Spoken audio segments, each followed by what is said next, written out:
Feeling, feeling. Hello, everybody. We are so happy to see you. Happy Halloween. I am your host, Comedian Visionary Speaks, and we are here again to give you some live, not live, virtual comedy. So, welcome, everybody. We have a group of wonderful comics here to make you guys laugh and cry and whatever else we can get out of you. But today we're going to just ask that you bless our comics, okay? Because we don't work for free, baby. So if you see all your favorite comics and you see their Cash App information, feel free to throw them a little something, something, so that we can have us ourselves a wonderful Halloween. So we're going to start this off by just saying, hey, we're still here. We're still in quarantine, quarantine Halloween 2020, and I don't know what is happening. I'm dressed up, I'm at home, I'm comfortable as hell, but I'm still here. So I just have to say, why?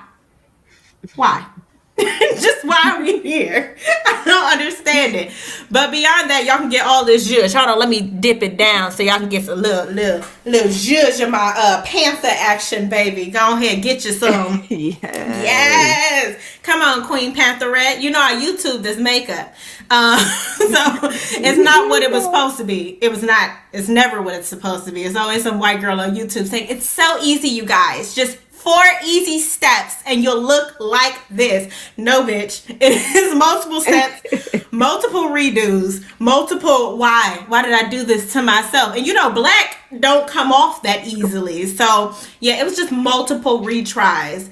And I don't know about y'all, but I didn't think I would have to go Halloween shopping this year, but October birthdays still thought that Halloween was a thing.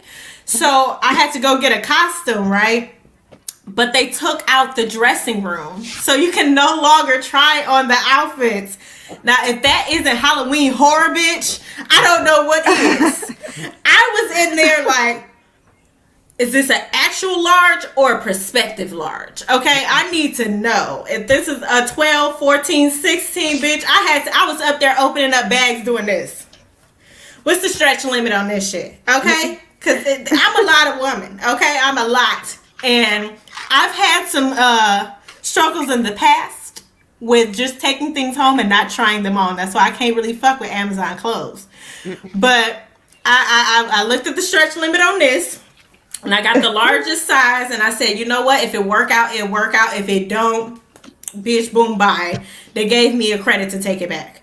So it ended up working out. I just, this year is just so sucky. I mean, it's great, but it's terrible. And it's great because I don't have to go anywhere. It's terrible because I can't. It's the difference between I can't go anywhere and I don't have to go anywhere. So I'm just struggling in between the two. And I don't know about y'all, but this is worse than a horror movie. Every horror movie I have seen, I have prospectively seen the worst. And I thought, oh my God, that's scary as shit. I was watching Halloween. I didn't watch Chucky. I didn't watch all these movies. I'm like, bitch, reality is worse than the horror movies. Like, how did we get here? Where I literally am scared to go outside. Not because, Chucky's out there or Michael Myers is out there with a knife. Bitch, because I can't breathe out there. I can't breathe without the perspective death in my chest. I don't like that. That's worse than a horror movie. Like, we are literally living in a real life horror movie. Donald Trump is president. Just one. Automatic screams. Like, literally the Simpsons did this on a Treehouse of Horror episode that Donald Trump was president and now it's reality. Like, we are in quarantine status. That's reality. We can't leave our house because if you touch a doorknob, you might catch corona. People are out in masks. We used to make fun of Chinese people because they wore masks all over China. We're like, what the hell they got in their air? Look at them wearing masks everywhere they go. Now look who was prepared, bitch. China. They was ready for this shit. Clearly we were not. People out here can't wear a mask for seconds. They're like, oh, the mask. I can't breathe. Like, no, that's your breath. That was your breath the whole time. The whole time. Everybody was telling you. You just didn't know it. Now you gotta smell it on a regular basis and you mad. Just wear the fucking mask. It's just terrible. It is literally like I got invited to some Halloween shit. I don't know if I'm gonna make it. I can't keep taking these street chances. I gotta, when you're married, you gotta pick and choose your battles. And I don't know if being a panther in these streets is one of the battles I want to fight. I mean, I would love to go out and be around people because it's just been, a while. But the last time I went out, it was just people trying to do regular shit and it's not regular. Like, we're not in a regular time, folks. You can't just do everything you used to do on a regular basis. You can't just be in the kitchen in a group of 5, taking shots together, slapping hands. Like, that's just black people normalcy, okay? That's just what black people do. When we make a good point, we gotta slap hands. That's a part of black people shit. We can't do that no more, okay? But they still out here doing it. And all the conscious people, the woke folk, sitting off in the corner, still in their mask. You saw that picture where they see everybody in the room and ain't nobody got on masks except for that one person. They like this, and then there's me. That's me. I'm in the room but my mask still on, just looking at people like, these niggas don't know where they are. Like, it's like the Twilight Zone. It's like, like, you scared of people. Like, they don't understand this shit is real. And it's like, I want to save them, but I can't save them because I got to be 6 feet apart. I'd be like, oh, no, don't do it. You already did it. Damn it. Okay. It's just crazy. But we gotta persevere. We're here. We're doing virtual comedy, baby. We are bringing it to you live. So, yes, pay the people. They are all talented comedians. They are all traveling comedians. And they are all probably out of work comedians. So, give them the money, baby. Give them the money. If you have it to give it freely.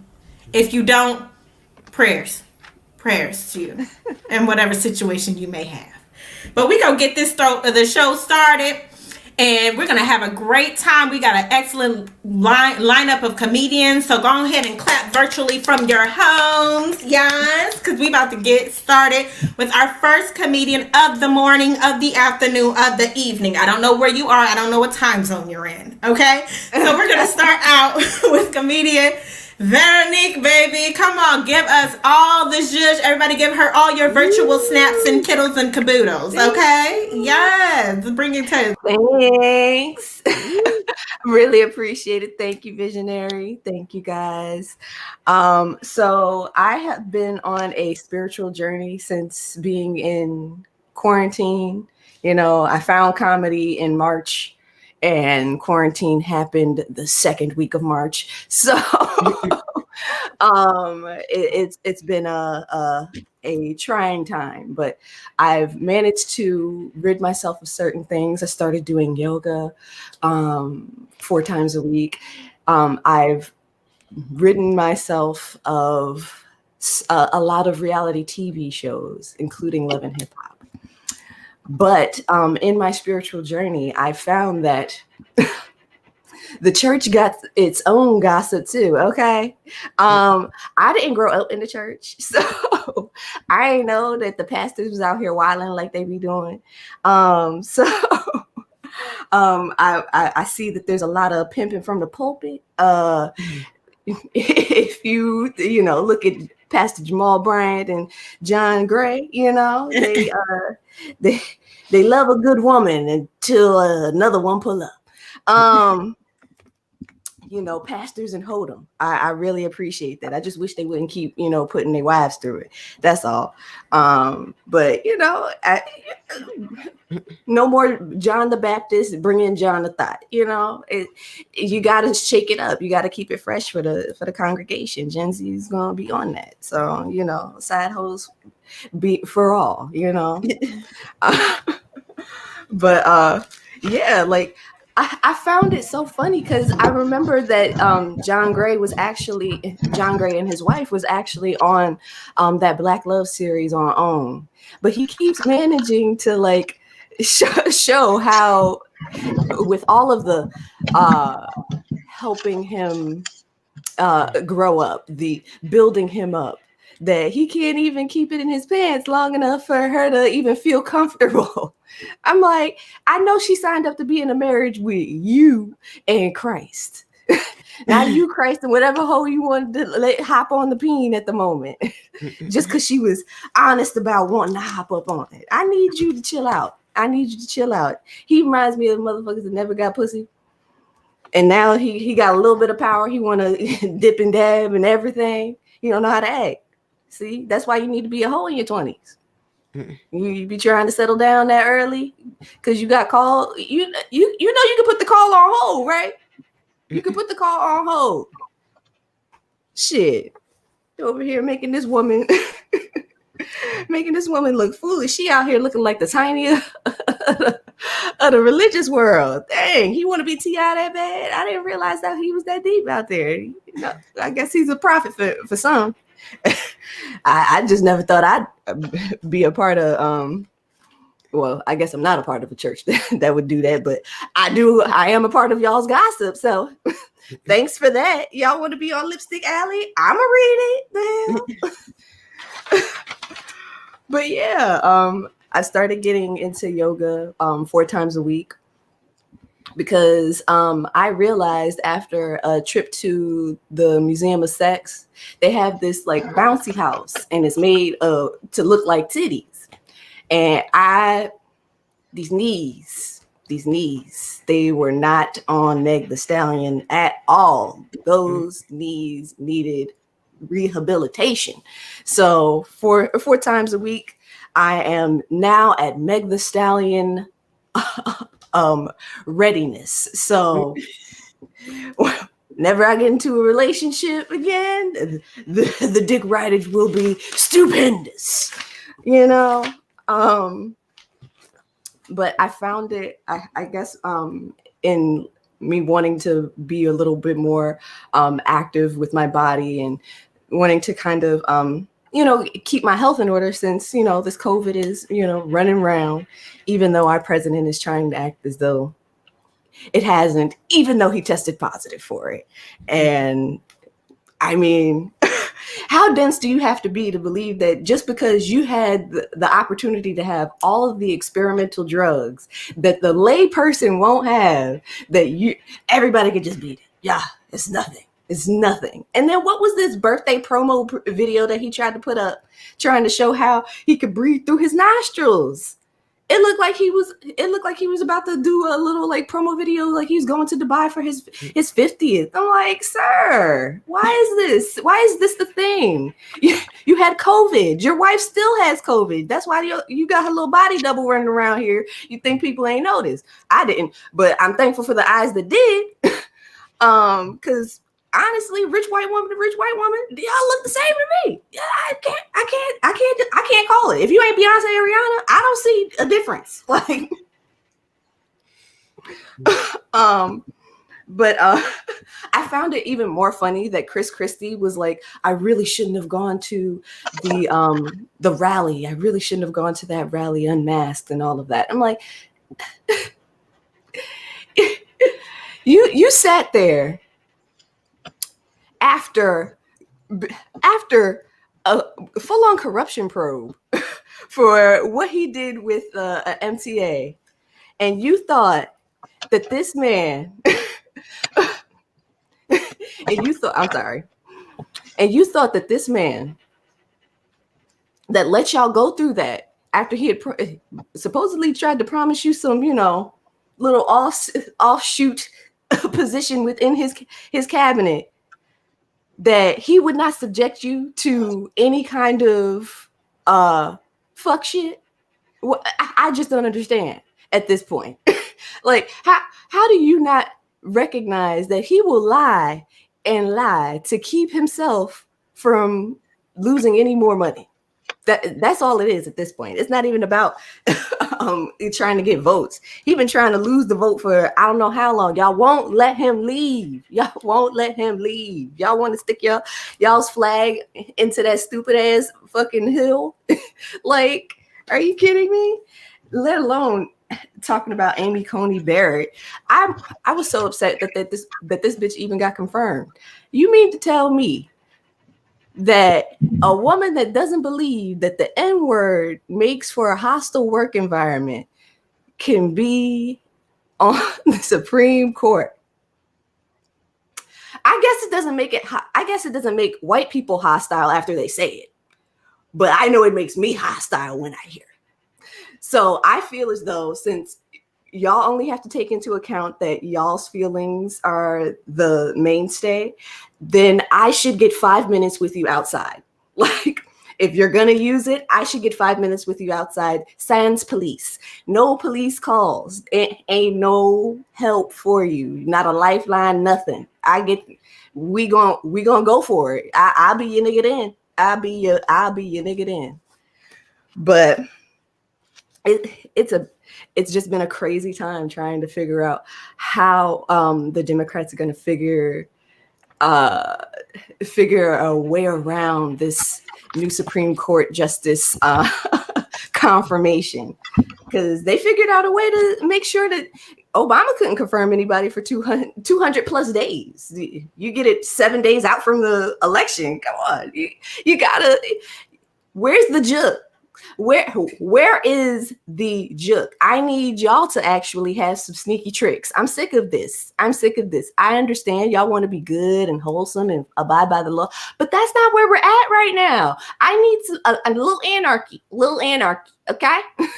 I need y'all to get with it. I need y'all to understand. There's people dying out here, and y'all just, we voted against it. Oh, that's cute. They was over here filibustering y'all before. Y'all couldn't filibuster? That couldn't happen anymore? Oh, okay. That only happens when the Republicans don't want some shit to happen. That's cool. I'm gonna keep this going. But I've been dating again. And I finally started having sex again. It's been an amazing time. I'm so happy. I did not think that it would turn out this way, especially seeing as how the whole reason I even started online dating is because my therapist said I was bitter. I was not expecting to be like, oh my goodness, oh man, you guys are great again. I might like y'all again. But apparently I'm over time. So I want to thank y'all for allowing me the time to ramble on. So thanks. Yes. you know when you try to get somebody attention and you like, I didn't even see you in the. It's cool. It's like one of the moments where in a horror film, like everybody is trying to get the person to turn around because the killer is right there. Like you're like, girl, turn around. She's like, what? Right. You guys, it's fine. I'm just parking the car. Like you literally have to throw something at like, bitch. Turn around. Oh, that's so funny. So thank you. Give it up for comedian Veronique, honey. Yes. Snaps and chisels. All my comedians, if you could unmic yourself or unmute yourself so we could hear the audible laughs. Because it's just weird in the comedy community to be at this point where you can't hear audible laughs. Like, it's kind of like you got to insert your laugh here. And it's not the same feel. Everybody watching, you can leave comments. We can see comments. So if you can leave comments, go ahead. Do that. It's kind of like you hold on, wait. Mute yourself, DP, because I think it's still on. We have a little feedback thing where if you don't go out and push feedback cancel, which our tech person of the room, Dana, has taught us. But we're going to have a good time. We're going to keep this show pushing. We're actually going to he's going to come back in and we're going to bring Mr. DP Petty to the stage. But I just love being able to do comedy during this time because it's just such an unprecedented time. And people need to laugh because the shit is funny. I mean, yes, it's difficult, but people need to laugh because the shit is funny. Like the stuff that he says, although difficult to hear, it's funny as hell. Like, do you see that he be going to these rallies and literally does a comedy set every single time? Like, where does he think he is? It's like, he should literally end all of his rallies with, hey, that's my time. Thank you, guys. See you at the next one. Because he's literally trying to be a comedian. And I'm okay with you being a comedian. I'm not okay with you being a president. Mm. That's fine. You can be a comedian all day. I'll even tip your ass. Just don't try to run the country, okay? That's all I want. I want fairness. So while DP gets his life together, because that's what we have to do. We have to get our lives, honey. You know, if you still got them, get them. We're going to move forward with the show because, you know, we just keep it moving. That's how we do. So next to the stage, we're going to have Mr. Jason Oxhorn come to the stage. So let's get you over here. There we go. All right, Woo. everybody. So I was thinking about threesomes. I was thinking who would be good in a threesome situation. This is who I think. Hear me out. Barack Obama. This is how I think it would go down. So this is what we're gonna do. We're gonna take Michelle's booty. We're gonna take Ivanka's booty. We're gonna form a united front. Not one of us is gonna come, but we'll all come together as Americans. So we've had a good first season of Trump ruining America. I think it's promising if we have season two. It's I don't know. I hope not, but if there's a season two, this is my suggestion: add Gordon Ramsay, because Gordon Ramsay makes any reality television show better. And just imagine, you got Donald Trump. He's giving his speeches, and he's like, "Yeah, so we're doing wonderful things. They're tremendous. They're great. We're bringing the country back." And then Gordon Ramsay comes out and is like, "Where is the fucking stimulus package? Where is it? Tell me where it is. You're a freaking moron. You're fired." He's just he is visionary. Brought up a good point. He is like a comedian. Yeah, I think he thinks he's a comedian. If you remember the Republican National Party, he headlined every night. And I think every comedian was mad because he headlined 4 nights. And that was more than what we did. So we were pissed off about that. I hate talking about politics with my mother. She's super woke, super woke. You can't even have a conversation with her. And, my mom is like, we need change. I am feeling that we need this change. We need to get out of this whole Trump mentality. And I'm like, Ma, I just asked you how your day is going. I didn't want your MSNBC commentary on the current state of the country.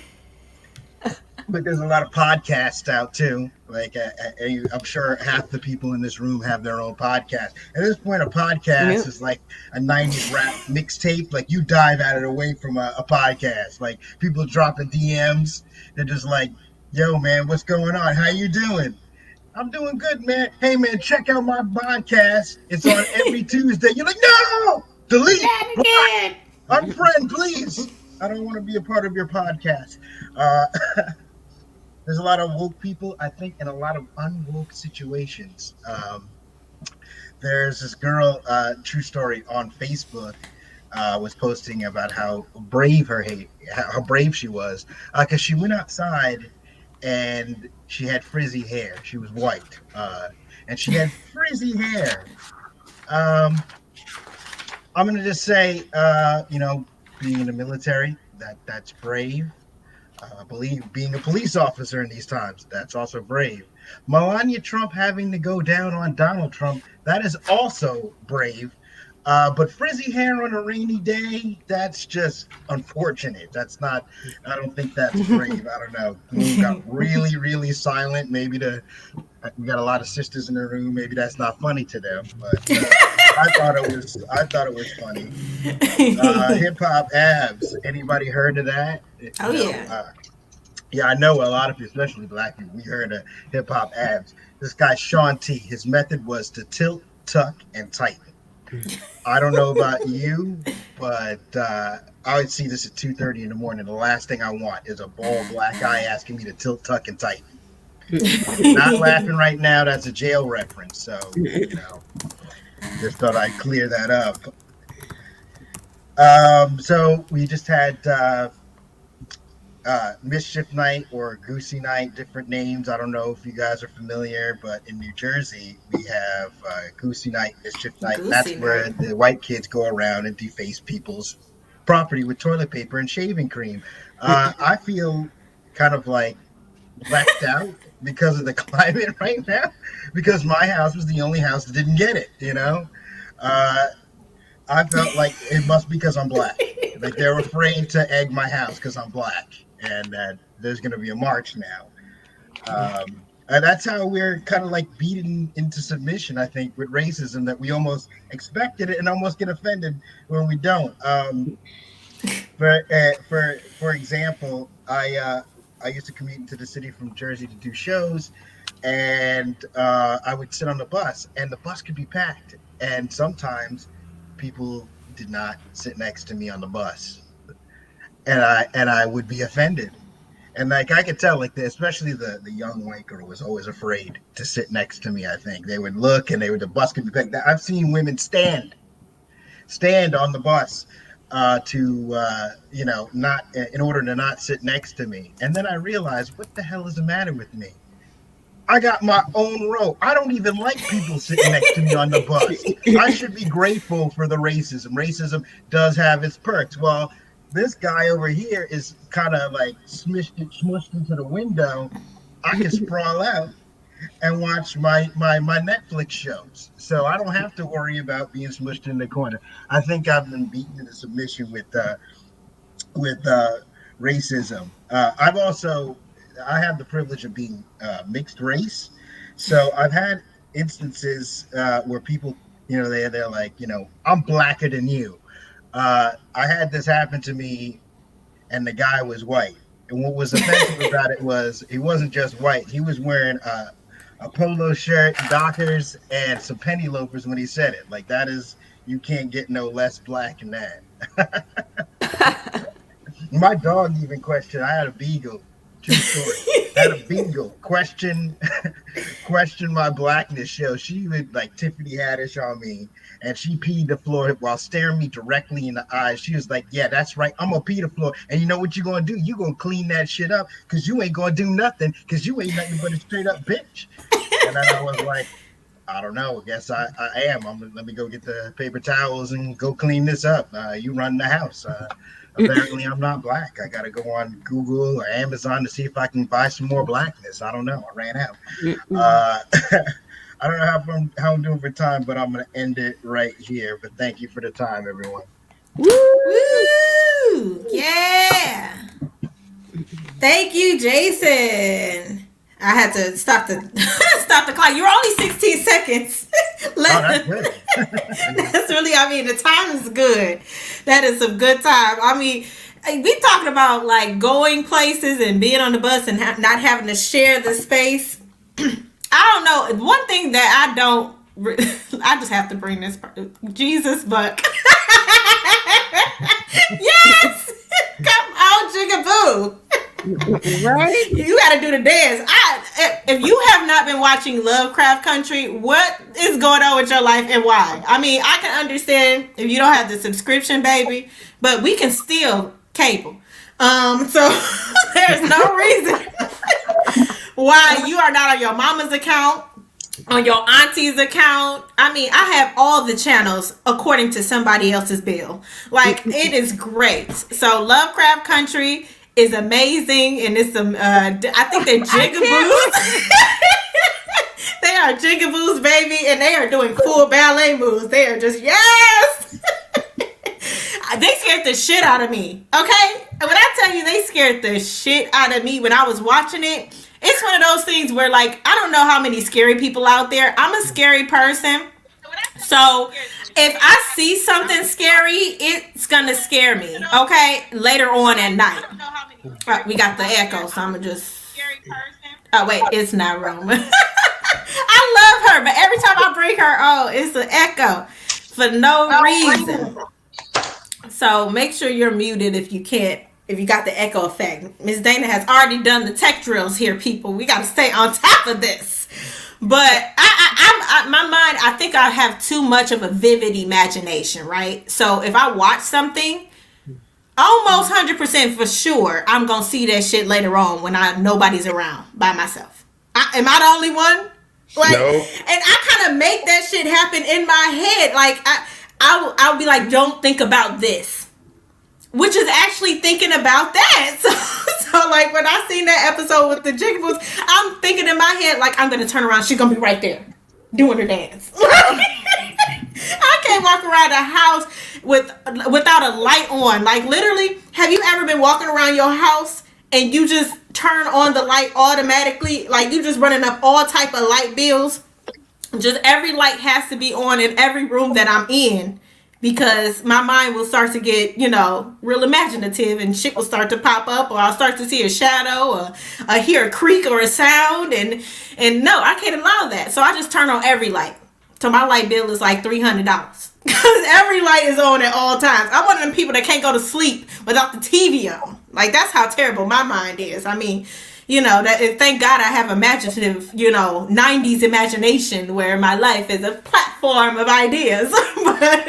but no, it's not good in the middle of the night when you ain't got nobody around, and you just hear that bump in the night.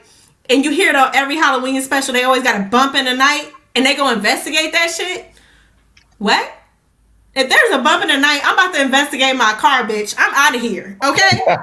I'm not waiting around to see what that bump was. I don't need to go check the closet, okay? I don't need to do none of that. If you bump in the night, bitch, you got my house. That's it. I'm out.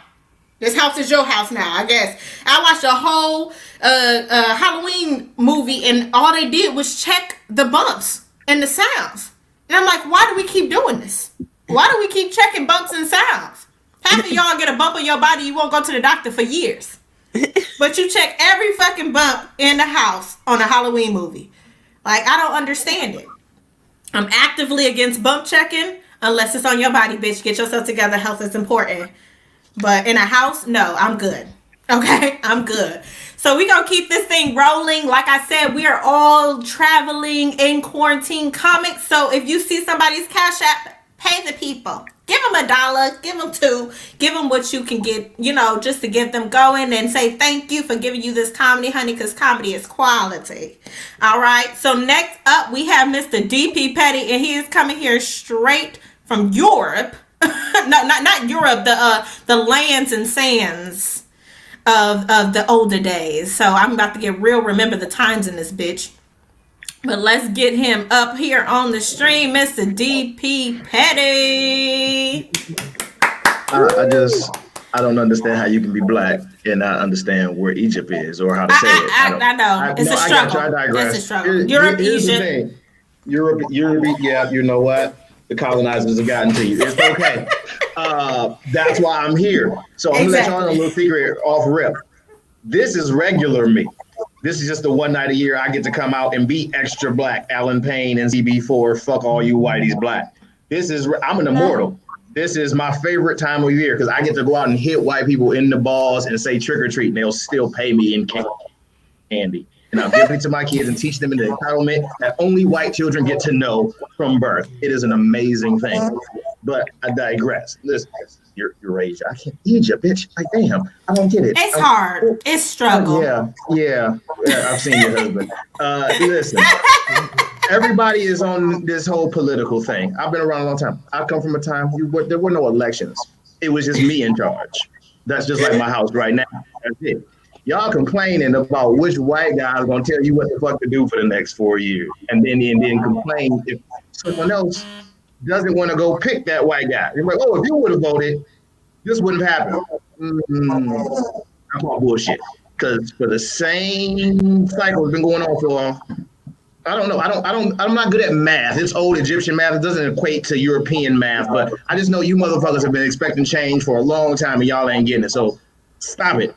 Let me just be real. I don't vote anymore. I don't, because I got time to be. I vote for like Prop 208 in Arizona. Legalize weed. Absolutely. Thank you very much. We can definitely get on board for that. Donald Trump or Joe Biden ain't coming in my house to smoke this weed with me. So I don't give a fuck which one of them tell y'all what y'all think y'all about to do. Because they don't even know what the fuck y'all about to do. That's the stupidest shit ever. Stop it. Just stop. My auntie, I'm with Jason. I don't discuss politics with old people. My auntie. She came and she said, oh, Donald Trump isn't befitting of a president. I said, let me get this straight. The white guy that's the head of the country doesn't act like other white guys before him. She said, yeah, he doesn't act in the matter of regalness. I said, so You remember when this country got started and the first 15 presidents was there establishing this regalness? She said, yeah. Said, you do remember that those motherfuckers had slaves. I didn't freeze. I'm just let that shit sink in. First 15 presidents, regalness, stature, upstandingness. As far as I'm concerned, Donald Trump is the best thing we've ever had to a president. Only difference is it's just not niggas picking cotton on the back of the White House. That's it. Y'all just upset about that? Would you feel a little better if he had the niggas in the back of the White House? I don't know.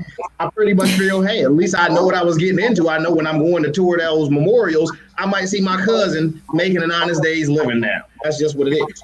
I don't know. Maybe y'all look at it a little different than me. Either way, vote, don't vote. Either way it is, somebody's going to end up picking cotton in the next 4 years. That's what y'all really need to understand. Cotton picking is coming. y'all start to see, it's like, oh, seat at the table. Kamala Harris and Joe Biden. Joe Biden was running with that other black dude that didn't know he was black. Y'all didn't learn nothing in them 8 years that everybody was finger pointing? Hey, I'm Obama. How y'all doing? Nobody paid attention to the fact that he showed up at church to do an OJ sing-along like he was trying to gain y'all respect and votes. And that was the only time he showed up. I think Obama's brother got shot in the middle of a Chicago street. Nigga didn't even call his mama. What? Again, I didn't freeze. I'm just waiting for that to sink in. So I'm just saying, oh, DP, why you don't like Obama? I don't like politicians. Don't get it twisted. I'm an Egyptian pharaoh. I got financial wealth and security. If I'm going to vote, I'm going to vote Republican because it's in my interest. I'm with 50 Cent and Lil Wayne. I don't like Donald Trump.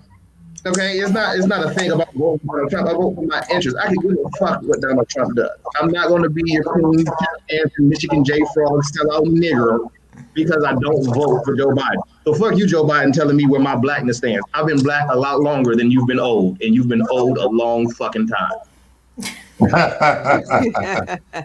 Again, not freezing. Every time these pauses come, just letting you know that shit is sinking the fuck in, okay? Because I need y'all to follow me. This shit is all a game. I was listening to an Instagram post the other day. This lady was really a black lady, just to show you how fucked up y'all all are. And I've been around all the time. I can see the levels of it. This black lady is enforcing this neo-Nazi white guy's book about how white people in America were slaves and that the whole black slave movement is fabricated. He said, bitch, when in the history of ever have you heard a white person have some information or some ammunition to use against another race of people and not do it? They the reason I'm petty. They taught me that shit. White people, you will tell me that white people in America today, if they used to be slaves, would not be using that information against niggas at every chance. Like, oh, I can't believe it, Black Lives Matter. You guys are killing us in the street. Shut up, niggas. When you were in control, we had to wrestle that control away from you because you were just outrageous. You had us in slaves and chains, and we were diseased and eating chitlins and big asses and everything. It didn't live like that anymore. Fuck out of here. White people will use that shit against you at every turn, niggas. As soon as you, I can't believe y'all broke into Breonna Taylor's house. She was up to something. Look at her history. All of her grandparents owned slaves. The same shit that y'all complain about us doing, that's what this book is saying. Then y'all got black people out peddling that bullshit.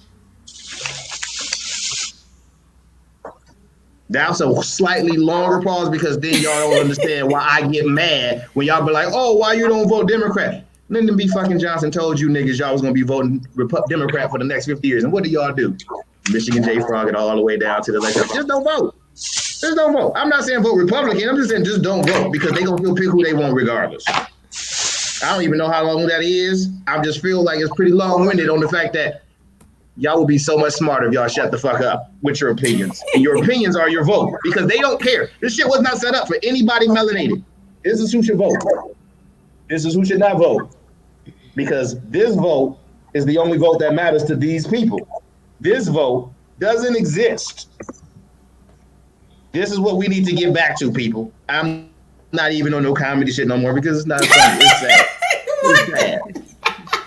It's sad. It's sad that I'm sitting here in this Halloween costume. My arms is flabby. I'm sweating. I got a light with a green screen, but my closet door is open behind me. I'm living in solitude. I used to be a fucking pharaoh. I got 7 kids.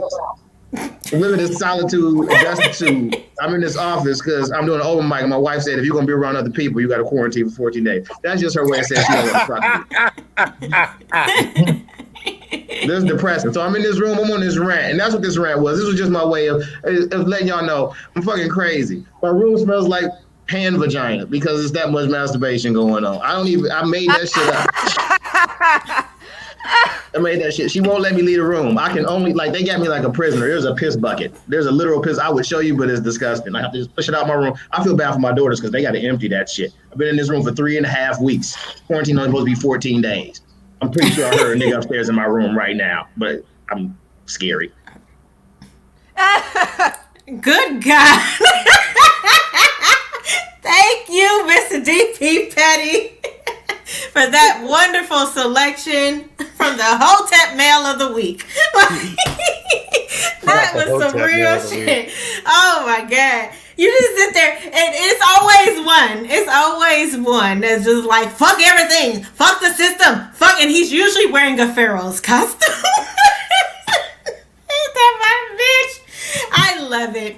You know, that's what we have here, just a diverse group of people talking shit on the same mic. You never know what you're going to get. We got one person who's a jigaboo and another person who's a pharaoh. Shit. That makes all the sense in this America we live in. So we going to keep it rolling. And remember, everybody, Cash App your people, send the money, baby. I will remind you every fucking time. Send the money, okay? Give him a little tip, give him a little cash. Send some to his ass because we need a bigger piss bucket in that room. You know, I feel bad. Shit, I might cash after you. Just free this nigga, man. Free this nigga. You know. I can get out the window, but she got security cameras, and then I'm sure. if I leave, I can't come back in. I know, because that door locks on the other side, which is amazing. I love black women. we keep a door lock, okay? We will lock your motherfucking ass out the house. It's a beautiful thing. But we're going to keep it moving. We got comedian Dana coming to the stage. We're excited, Miss Dana Keel. So, yeah, snaps and all of that. Okay, come on, mama. Let's go. All right, so good morning, you guys. It's Dana. So it's morning in California. It's like not even 9 o'clock. And I don't know if I woke up at 9 o'clock to hear about a piss bucket from a man dressed in a Pharaoh outfit, but we're going to roll with it. Absolutely. So Jason, you were talking about Goosey Night passing over you and your house not getting shot with shave cream and toilet tissue. And then you were talking about, maybe it's because I'm black, and then on the bus they don't want to sit by you and you can have the row to yourself. I'm gonna be honest with you, Jason. That sounds like reparations to me. That sounds like you got the good end of the stick. I'm just saying, that sounds like reparations to me. So anyway, so you guys, oh my gosh, 2020. We made it. We're in the fourth quarter. Can y'all believe it? We are in the fourth quarter. We have made it to the end. And so, I think we can all agree, I'm going to wipe my glasses off. I feel like I still can't see, that 2020 is going to be one for the books. And these are books that we will not buy, not on Amazon, not on Audible. We will not be checking out the 2020 book from the library. A grandmother and her grandchild will be together in 100 years. And the grandbaby will say, Granny, why you never read me this book marked 2020? She's like, give it here, baby. I'll read it to you right now. And we just going to skip to the last chapter. In the last chapter, baby, this is what it said. Biden-Harris won the White House. Lindsey Graham and Mitch McConnell lost their races, were never heard from again. And the Republicans all lost. And the baby said, Granny, what's a Republican? Anyway, in a strange twist of events, even though Amy Coney Barrett was confirmed to the Supreme Court justice, we forgot Raphael Warnock won his seat in Georgia to turn the Senate blue. And in a strange twist of events, even though Amy Coney Barrett was confirmed to the Supreme Court, she became pregnant, decided to become a stay-at-home mom, recused herself, and then Pat Timmons Goodman, who's running for Congress out of North Carolina, was named the first African-American female Supreme Court justice. So you guys, I have given you the vision for the book of 2020. Can y'all please hold the vision? Hold the vision. That's all I'm saying. Hold the vision. Now, I got a game show for you, and it's called Name That American Dictator.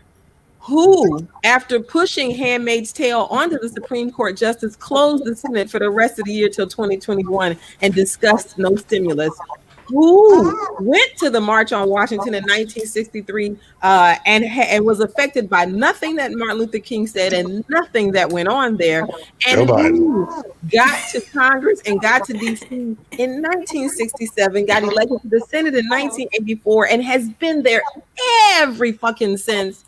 If you said A, Mitch McConnell, or B, Mitch Mitchell. McConnell, or C, Mitch Mitch McConnell. McConnell, then you name that American dictator. All right, guys. Seriously. Like I said, 2020, right? Right. Like, it looks like a duck. If it walks like a duck, sounds like a duck, it's a damn duck, right? Right? Yeah. All right. Was the answer Mitch McConnell? Yes. In 2020, like for real, who saw this? Like, it's supposed to be 2020 vision, but who saw this? I'm just saying, like, there's this meme that's going around, like how it started and how it's going. How it started, pandemic. How it's going, American Revolution. If you live in California, we have, I'm trying to show them to y'all, we have ballot measures. Where are they? You guys, in here, you got like 30 measures on the ballot, and you have to study, this is you in California, Wow. to know what to vote for. And we around here earning PhDs in ballot measures. I'm gonna be Dr. Dana Keel, the doctor of voting and electorates by the time the day is done, because it's early voting. Anyway, you guys, so it's just a lot going on. Let me just say this. My dad could care less whether I get married. Let me just tell you, first of all, how single I am. I am so single that it is my superpower. Sorry for looking down. It is my superpower. There is, like, you know, like Superman has an S on his chest for super. My S stands for single. Like, I am right. I am so single that, like, stray cats don't even want to live with me. Like, I could offer food and they are nonplussed. They do not even move my way. Like, I am so single. I am so single that my future self got married 3 times. One time for me, and then a time for our previous life, previous to me. But ain't nobody get married along this continuum. So, like I said, I'm so single, just so single. Moving on. And my dad, like, okay, my dad has been married. He's on his 3rd wife. He's 86, right? And the only reason y'all hearing about my dad just now because he has been free of cancer for a year, healthy and strong. So that means I can talk about him, right? I could talk about him in my set. So my dad has been married 3 times, has had 3 wives in this one lifetime. His child, me, ain't had nail partner, not one king, not nothing. But he gonna skip a generation and ask me about his grandchild. He asked me about my son, Ali. He gonna say, he got a girlfriend yet? I'm like, he's 18. And yeah, actually he does. They 1 year strong. Yeah, he does have a girlfriend. Anyway, I want to know, you guys, like, things have changed drastically. Like, who are, like, when I was growing up, Stevie Wonder had this great song, and it was just like, you know, black man, and you know, the first you know, was brown man. And I was like, and I remember that song because at that time, like, brown man referred to the Latina, red man referred to the Native American, yellow man referred to the Asian American. Of course, we were the black man. But you know, none of that is PC anymore. But for real, who's brown? Because I'm just saying, because now we name the South Asians, East Indians, those are the brown people. Latinas now have an X in it, so it's Latin X. Like, black people are now POC, people of color. Like, who's the brown people? I don't even know anymore. Like, we were all named for Crayola colors, but I just don't even know who the brown people are. You guys, I got 1 minute, so let me just tell you what I did with this year. Y'all know I have to call ancestors to kind of see how things are going. We have made it to the 4th quarter. Y'all know we've lost quite a few this year. And so back in February, I did have to call Harriet Tubman. And let me tell you why. Because Snoop, the rapper, we love him, who made Black History Month shitty, at least for me, because he jumped on IG Live and he was calling Gayle King all kind of like funky dog headed. So I had to call Harriet because I was like, so y'all, my number, because your time is really up. So the number, you got to dial 1-800 call an ancestor. That's my service. Y'all cash at me and use my service because that's how I get paid. So anyway, I was like, Harriet, she was like, hey, I was like, girl, Did you live and die and set us free on the Underground Railroad and become a spy in the Civil War for Snoop to act a plumb fool? She's like, no, girl, I didn't. I was like, well, can you gather him? He's a whole fucking mood. She's like, yes, girl, I can. All right, and I was like, thank you, Harriet. We love you, girl. And she's like, give my best to Kamala. Make her, vote for her. I was like, okay, we got it. We got you, girl. So you guys, my service works. Let me tell you, thank you. And I hope that means you're gonna try. Put it in your cell phone, like store the number. So let me tell you, my service works. And how do we know? Because 3 days after my call, Snoop apologized to Gail. He went on the Red Table Talk and Reflection. And this just in, he will be voting in this year's general election for the first time in his life. So I'm just saying, my service works. All calls are free and anonymous, and we got everybody. And Frank, RBG, like you just name it, Martin Luther King, Malcolm X, Abraham Lincoln. We got everybody. All calls are free and anonymous. That's my time. Peace, y'all. Woo! Yes. I love it. I love it. I love it. It's just so good to hear from Harriet. We don't get to hear from her very much. And I'm glad you got her on the line. I usually keep Jesus on my main line. Right. But Harriet is good too. Because Harriet will gather you together for all these ignorant black folk. Oh my God, I can only imagine the ignorant black folk she had to take with her. Oh my God, and his name was probably Charles. Charles, if you don't get your ass to the back. Oh, nigga, if you tap me one more time, Charles, I can't hear it again. I can't hear it again about your sciatic nerve, Charles. If you're gonna get to freedom, you need to shut the fuck up, Charles. I need you. And then she gotta pull out the gun. I need you to get back. We are the descendants of Harriet and Angela Bassett and everybody else who's great and will blow your house up, baby. I love it. So thank you. Give all the claps to Miss Data Kill. Yes, that is wonderful. We're going to keep this moving and bring another queen to the stage. So we're going to just bring up Miss Nyroma. Yes, let's get her on the solo screen. We got to unmute her because every time I play her, it echoes. But we all going to just listen and be quiet and let her be great as the queen that she is. So let's go ahead, unmute this. There we go. Oh, unmute yourself. Unmute yourself, queen. Just press that. There we go. Okay, how y'all doing? There's some crazy bullshit going on. It's all kind of shit going on. You got bullshit, horse shit, dog shit. But I'm going to tell you about some shit. Where anytime somebody older than me, and cause Petty, no, I'm old, but anytime a lady about 80, 90 years old, going out there for 45 in 90, 100 degrees weather, and she falling the fuck out. She supposed to fall out because she should have been home like me on her couch in her rocking chair doing something. So that's some bullshit right there. And then he's so intelligent, the smartest man in the world. He couldn't figure out why they was spraying water down on everybody. It is 100 degrees. You got people falling the hell out and you don't know what the hell going on. He just plain dumb. He ain't that dumb. He just say dumb shit. That's the dumb shit right there, right? It's always some shit going on, right? Then they say, well, it was like cold as Alaska, and these motherfuckers get on a bus that he paid for. You didn't see if you had a round trip ticket or nothing, and you get stranded out there. Don't get mad at him. Y'all don't know this motherfucker don't give a damn from the gate. So they get upset. They out there for 3 hours. You should have got frostbitten, you dumb asses. That's some real dumb shit right there, right? I'm like, what the hell is wrong with these people? Now, when they locked up a few people about paying their children way to school, they should have locked up a whole crew. That crew out there that's rallying with 45 should all be locked up because they ain't even get past first grade doing the dumb shit they doing. It's all bullshit. And then you want to talk about he had COVID. Now, that's something we need to think about because everybody that got the coronavirus would not be outside in 3 days rallying or doing any damn thing. They still pissing on themselves, hooping and coughing. You know what I'm saying? Taking them antibiotics. There ain't no medicine in the world for this coronavirus if you got people on ventilators and dying. So what is real out here? Either you got dummies on them slacks, or that's real people dying.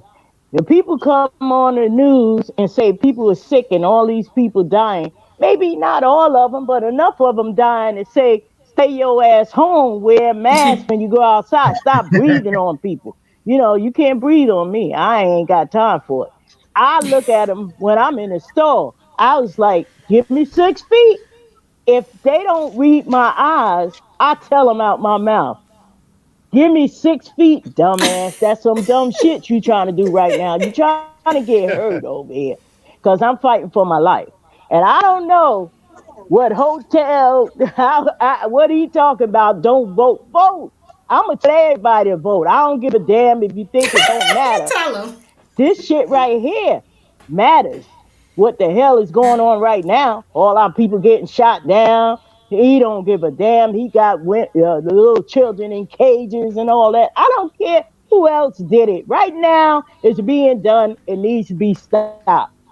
I don't know. Y'all gotta have faith, man. You know, it's a bunch of bullshit going on, but some real shit is happening. You know, and so we do need to get out there and vote.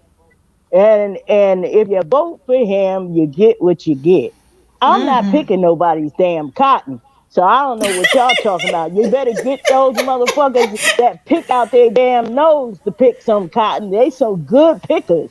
You know, they dig up there like they digging for gold. Let them pick the fucking cotton. I'm not picking that shit. Okay? Yeah, I've been on the earth a while. If it's a I'm choice of throughout me the going down or picking that cotton, I'm going to fuck down. I'll call on, like you said, call Jesus on the main line. I'm getting the hell on. I'm not picking no damn cotton. I'm going to tell your mammy to pick the fucking cotton. Tell your little son to pick the cotton. Okay, I'm not that's what I picking that heard. shit. Okay, so it's so much kind of shit going on. Horse shit, bullshit, dog shit, shit I ain't dealing with. You know, it's a shitty deal. 2020 gave us on one hand, and on the other hand, it gave you time to read a book, learn some shit. You know what I mean? And stop all the bullshit. I'm not for the bullfoolery that's going on. You got schemers and scammers all over the place. Everybody wants you to cash app. I don't want nobody sending me $1 or 2 on a cash app. If the shit is funny, you're peeing on yourself, send some money. Don't send no $2. You might as well keep that and take a bus somewhere and read you a book. You know what I mean? I'm not with that. I really don't usually ask for no cash app anyway, because I'd rather be on the stage telling a motherfucker how I feel, you know, letting them know. I'm not picking no motherfucking cotton, and I ain't going for the bullshit. And you better give me 6 feet. I'm not getting on the stage to next year sometime. Cause I'm not ain't that much making a motherfucker laugh in the world getting out there on the stage, and next thing I come home I'm huffing and coughing, almost dying. I ain't going to the emergency room. They ain't put me on no ventilator. You ain't taking me out because they after the senior citizen, and I seen their ass coming.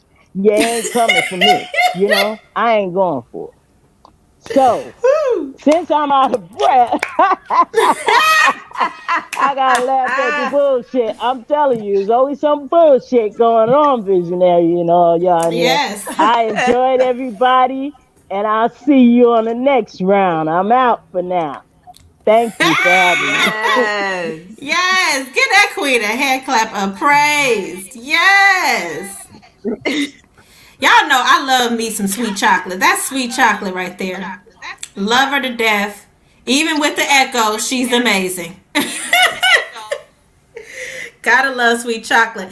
So I mean, it's a lot of bullshit going on. That's just the we live in an era of bullshit, and it's not like it hasn't been going on for years and years and years and years. But now we just like, oh, now we finally figured out that it's bullshit. I don't understand. We so late to the party. I don't understand why people think that it hasn't been happening. Like it just started. Like these young people out here, like, oh my god, they treat us bad. Like, bitch, where have you been? Where have you been? What rock have you been under? Like, it's so, people are so blank right now. that the last I was watching the debate one day, and they actually panned over after the debate, and they're like, now we're gonna go live to a group of undecided voters, and they're gonna tell us how that debate swayed their views and made them want to vote. And I'm like, bitch, where? Who the fuck is undecided at this point? Like, there is no way that you can be undecided in this election at this point. Like, literally right now, somewhere in Detroit or somewhere in Michigan, Joe Biden and Trump is campaigning again somewhere in probably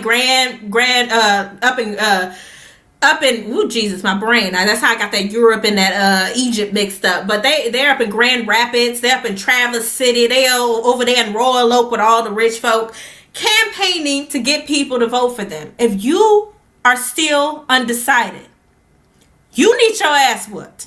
Period, point blank, poo. Okay? It's no way. And I made a song for you guys just so you can know how I feel about you. Me. All right. All the things that we've been through. I'm locked up in my house. Bitch, you locked up too. How do you not know the difference between right and wrong? This nigga lies on a daily, and Pence curve game is strong.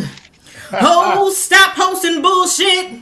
Conspiracy theories left and right. If you're gonna act like children, I'll be whooping ass tonight. Ho ho! If you don't know who by now, you're an idiot and a jackass. Ooh. If you don't know who by now, you're an idiot and a jackass. Ooh. So that's for you.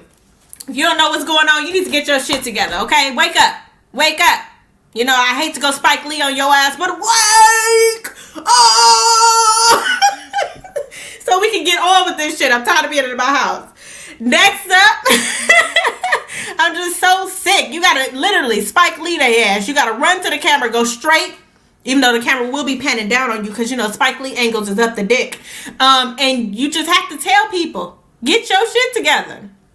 So now we gonna keep this show moving. We got another wonderful comic right out of Lovecraft country. And he is here at representing all the jigaboos in your life. You know, there's so many wonderful jigaboo women. Okay, let's welcome comedian Buck to the stage. Clap it up, unmute yourself so you can hear the audible claps. Yes. Oh, that's all you gotta do. Hello. I'm a jigaboo. So listen.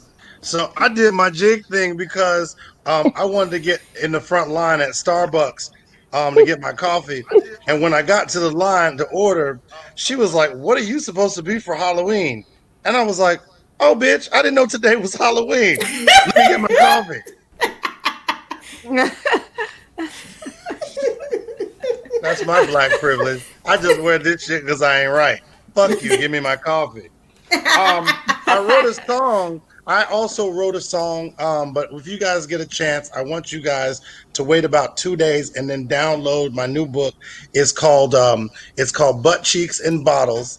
It's a testimonial of my life, just kind of this whole process, you know, butt cheeks and bottles. But just wait, it'll be published next week, or it won't.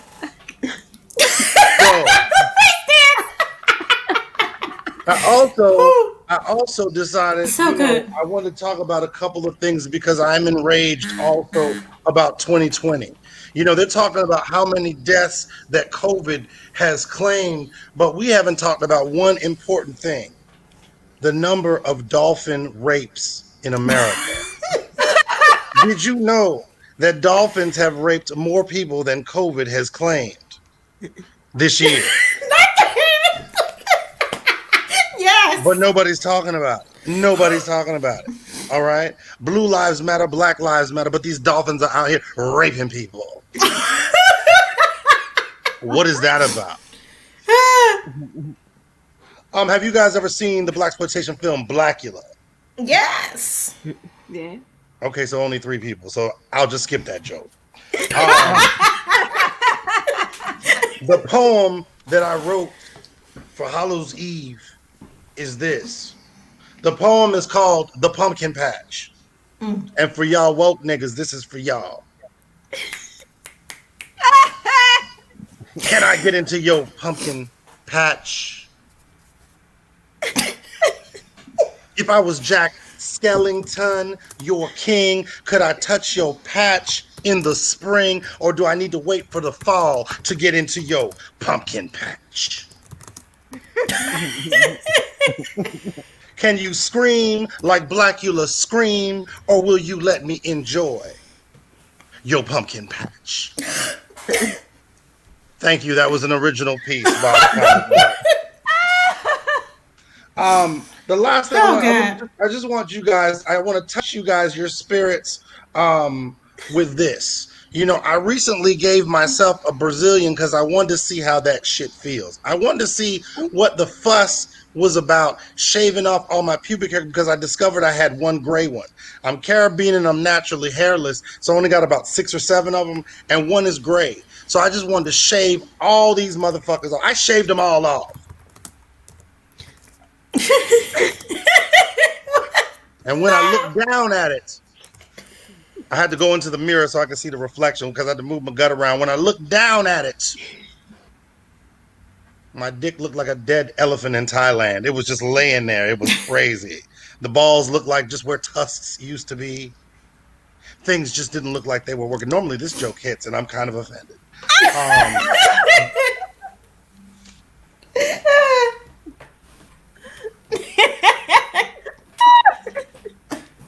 Can I get into your pumpkin patch?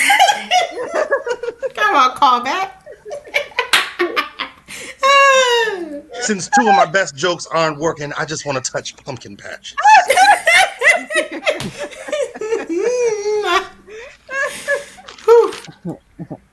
The last thing, how much time I got left? I got a second left. I got 30 seconds. You got about 3 minutes, baby.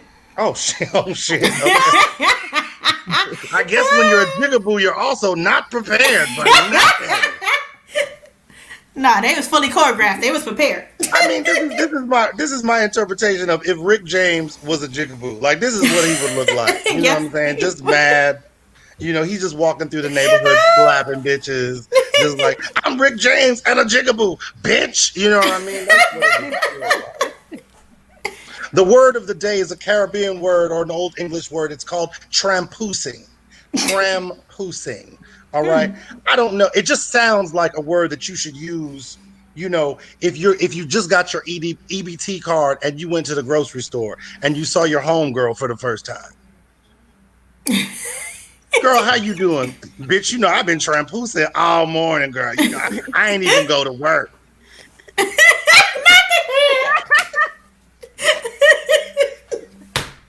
I am a reincarnation of I understand Petty's problem. I am the reincarnation of the original slaves that were set adrift. I am their pain manifested and magnified in the form of a jigaboo. Oh, Because I don't want white people to be uncomfortable. I want them to be scared as hell. That's what I want them to be. yes. I want them to be scared. But you know, again, I will not fight anybody, but I will meet you guys at the table because I am hero support. I'll have the water bottles lined up and I'll have everything ready for you guys when y'all are ready to protest. I'll just look angry and crazy.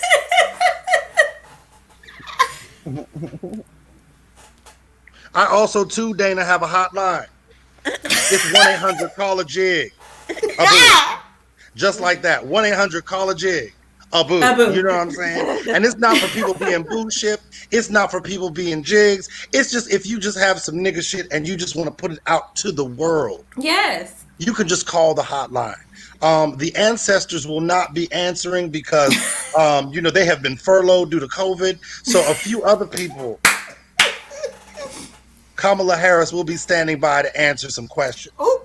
Because apparently she is the only one that's qualified. Message. Tell him.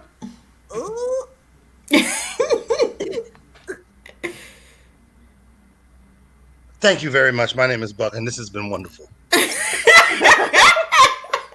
Oh my God.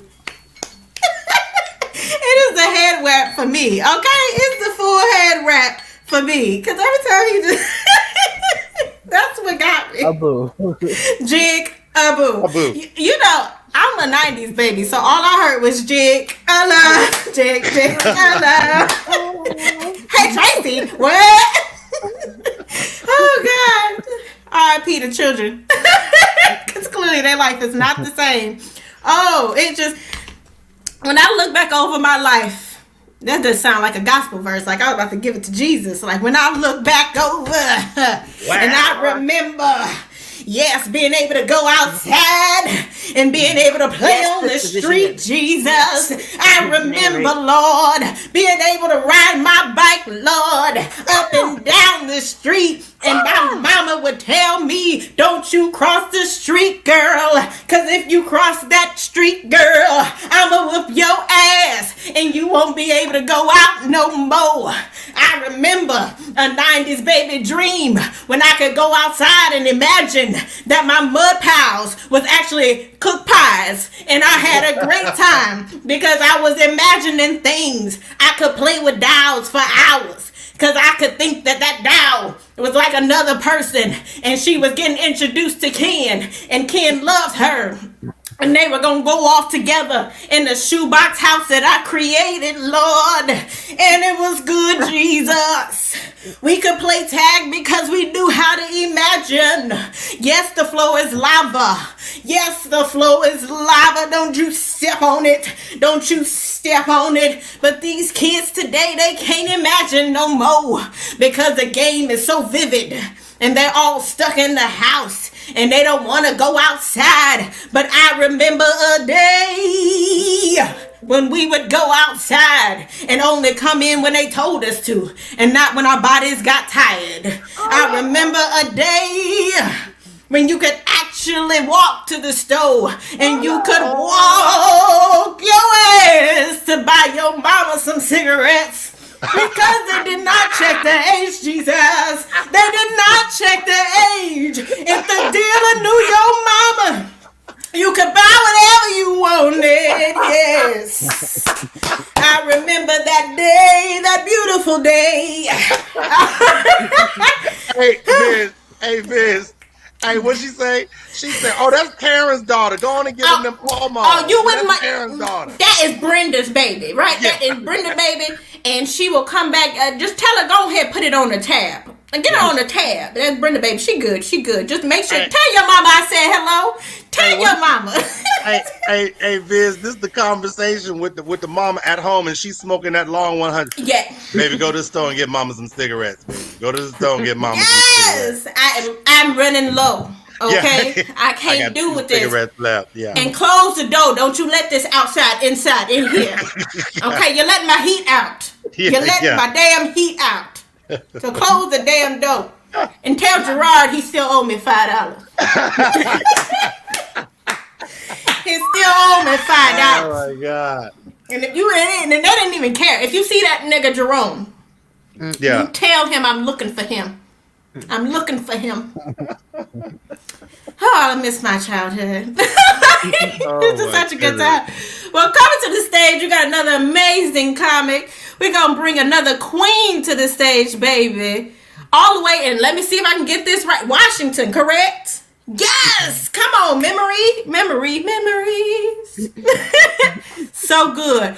All right, so let's bring Queen Jess to the stage. Everybody give a hand clap of praise. Well, hello, everyone. I am just having the most wonderful time with all of you. Visionary Speaks, I have to admit, I'm undecided. I'm a little scared to say it. Because I'm undecided about what to be for Halloween.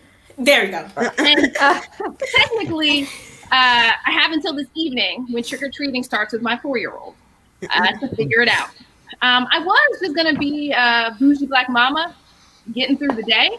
Mm-hmm. But I guess I can put in a little more effort. It's still going to be a shortcut. It's gonna be a T-shirt, but maybe you all should help me decide what the T-shirt says. So the spookiest costume I can imagine is wearing a T-shirt that says this. Okay. But if someone asks me, well, what are you? I'm a dumpster fire. Because the T-shirt is a little bit more, it's understated. It's a little more dignified than just actually being a steaming pile of garbage like this year has been. Mm-hmm. But I've got other options. I could also wear a T-shirt that says, "Oh God, no, the horror." Not that one. Not that Right. Would also be a dumpster fire. Though I could also be a fast train wreck, or just a living nightmare. It's a versatile costume. Now, for parents out there, this is the last option. Oh, Also a dumpster fire, or if you prefer, one hot mess. So I might roll some dice later and decide which T-shirt I'm going to wear. But I know all of these costumes are weak. And the truth is, I've never been into Halloween. And this is a comedian's cliche, but I totally blame my parents. So, what age do you think is appropriate for a kid to see Michael Jackson's Thriller video? Asking for a friend. Let's just go out on a limb and say, not 3. no. Definitely not 3. Because that could traumatize a toddler, hypothetically speaking. I mean, I'm fine. I just have healthy vigilance. You all call it anxiety. I call it survival instincts. And just plain common sense, especially as a Black woman this time of year. Have you ever read the warning signs or disclaimers for a haunted house? They say things like, beware, you might be touched or grabbed during this experience. Hard pass.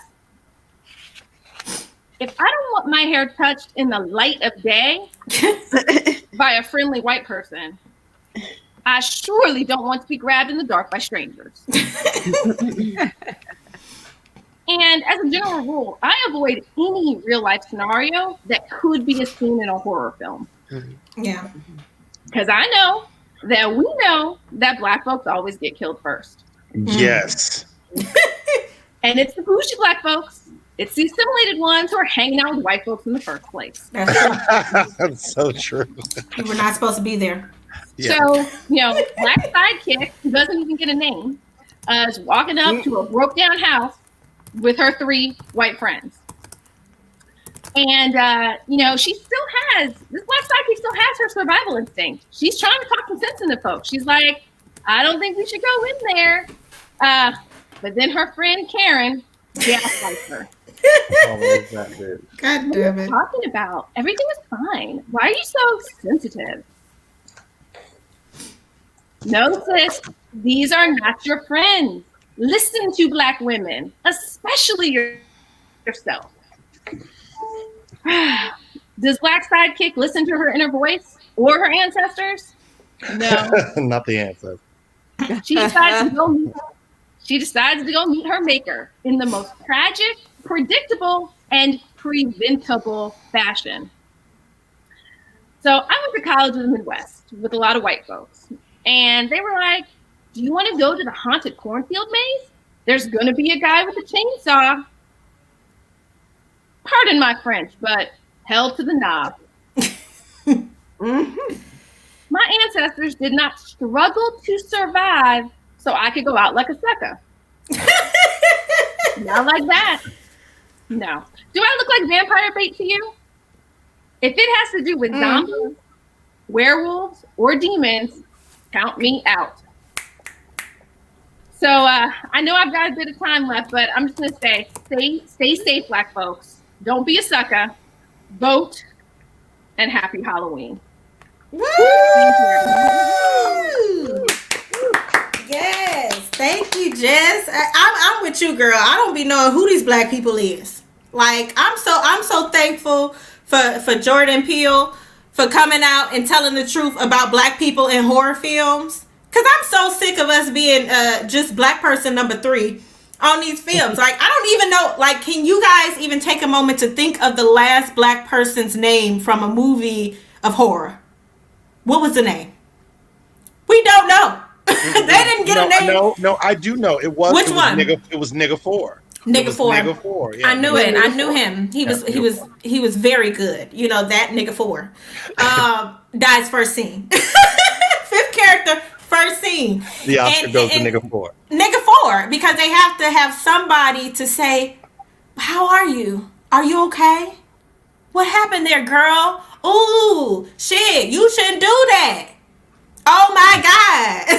Like, where would the movie be if we didn't have people just like, "No, bitch, don't go through the door." But all of a sudden, he behind me, and I'm trying to take. Wasn't that Kelly Rowland's role? She like, "Ooh, you ain't shit. You a terrible person." And yeah, and Freddie got these big fingers, and Michael, all you got is this knife, and then all of a sudden her ass is sprawled off across on a damn tree. Like, God damn it, Kelly Rowland, you was meant to last, bitch. And what happened? You start talking shit about the other protect. Freddie versus Jason, let me just tell you. It needed more black people. It needed more black people. Because, one, how is it that both of these niggas is out in the world and ain't nobody fucking get up and leave? Like, it's always Elm Street, bitch. Just leave Elm Street, bitch. Like, that's just, I know small town people. And you from the small town. You don't have to stay there. Like, the first scene that I would have been in is like, oh, they killing people? How much is Spirit?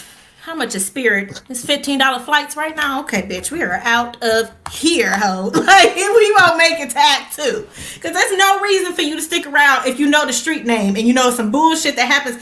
There are staple street names in these Halloween movies. Staples. Elm Street. What's another one? The projects in Candyman. Why the fuck do you still live there? Like, these are the questions.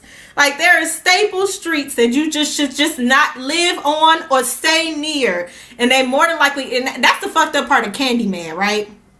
Why gotta be the projects? It's the one black horror film, and he only killing these black people in this projects. Like, ain't there enough going on in the projects than to have a nigga with bees coming out of his mouth trying to kill you on the low? Like, why we gotta have that? Like, why couldn't we have him killing people in the suburbs? He only took the white girl after she came to the fucking projects to investigate. See, that's the problem. You know, we need to stop letting white people investigate our neighborhoods. But it just doesn't make any sense to me, you know. But I'm glad that we're here to talk about it. So next up, we got comedian Joseph Robinson coming live, baby. We gotta give him a hand clap of praise so we can bring him to the stage. Go ahead, Joseph. Woo! We actually got at Elm Street here in Stockton, California, and I avoid it like the plague. I'm a big chicken when it comes to scary movies. I do take comfort from the fact that I've never seen. Black people always die in scary movies. I've never seen a black gay person die, and I'm like, okay. Sorry, straight people, but you're safe.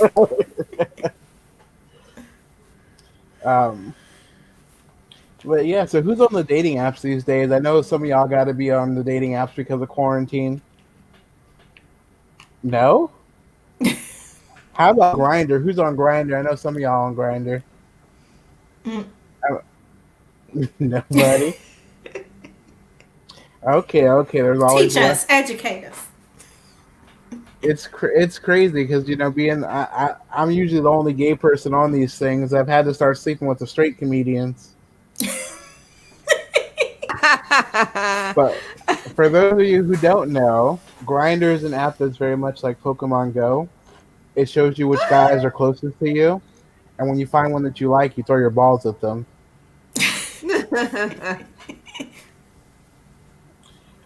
But in case it's not super obvious, I am gay. And when you're gay, people ask you a lot of questions like, when did you know you were gay? And I always go, oh, I don't. This is something I'm trying out, like the free trial you get with Netflix. I'll let you know when my 30 days are up. Wink, wink. But no, I'm gayer than a closeted Republican. Oop. When I came out on Facebook because I figured if you come out on Facebook, you never have to do it again, right? No, that's not the case. I still have to come out. But I wish coming out was as magical as straight people thought it was. Like there were actual coming out parties. Like I would love to walk into my apartment and have 20 of my closest friends pop out of my closet. Surprise, we know you like dick. Like I'm talking penis shaped cakes, balloons tied together look like ball sacks, and I wouldn't say no to a couple of male strippers. With parties like that, who wouldn't choose to be gay, right? Because that's another question people always ask: is being gay a choice? And I always go, "Oh, straight person, do I wish it was?" Like I think I could sell people on being gay, especially guys. I would be the used car salesman of the gay world. Like, I mean, I'm just saying, guys, we have the same equipment. I know what I like. I'm pretty sure it's around the same ballpark of what you like, if you catch my drift. I will warn you, though, that being gay can be hard. Some nights really hard. Hello. Like, one thing that's hard about being gay is aging. I'm at a weird age. I'm 28. And I just realized they don't make porn about my age anymore. Like, That's most true. people, right? Most people on the market for like 18 and hung. And I mean, I am black, so I got half of that working for me. But I'm not 18 anymore, so what are you gonna do? And there's this whole other extreme of gay porn called daddies, which are guys 40 plus, and I guess I could add it to my 10-year plan. We'll see. One question that I get that always throws me off when people ask is, when they say who's the guy and who's the girl. I always ask back, like, we know what being gay is, right? We know how it works, right? Because there isn't a girl in that whole equation. That's the point. And I mean, Yeah. I know what they mean when they ask it. They're trying to say who's the more dominant one, who wears the pants in a relationship. And I always go, well, we both wear the pants. I mean, if one person wasn't wearing pants, then they'd be naked.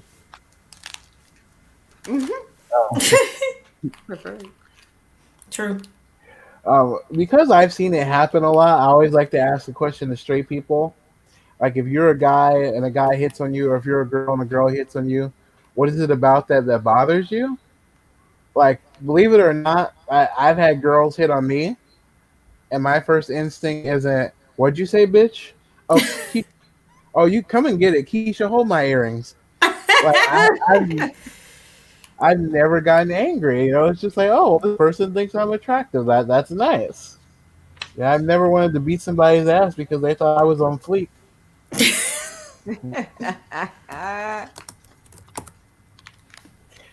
I will say, as gay men, we got to do a better job of protecting our women, like when they come to the clubs with us and stuff. I was at a club with some friends before COVID, and we were hanging out outside. This girl got pushed by this guy. It was crazy. Everything happened so fast. The police came. There was an ambulance, and I remember learning a lesson. Like that night, the lesson I learned was with gay power comes gay responsibility. Yes. Right? So now when I go out with my friends, like this is my normal voice. But if a creepy guy walks up to them, I go, "Hey, homie, that's not cool. Back away from my girl." That's the voice.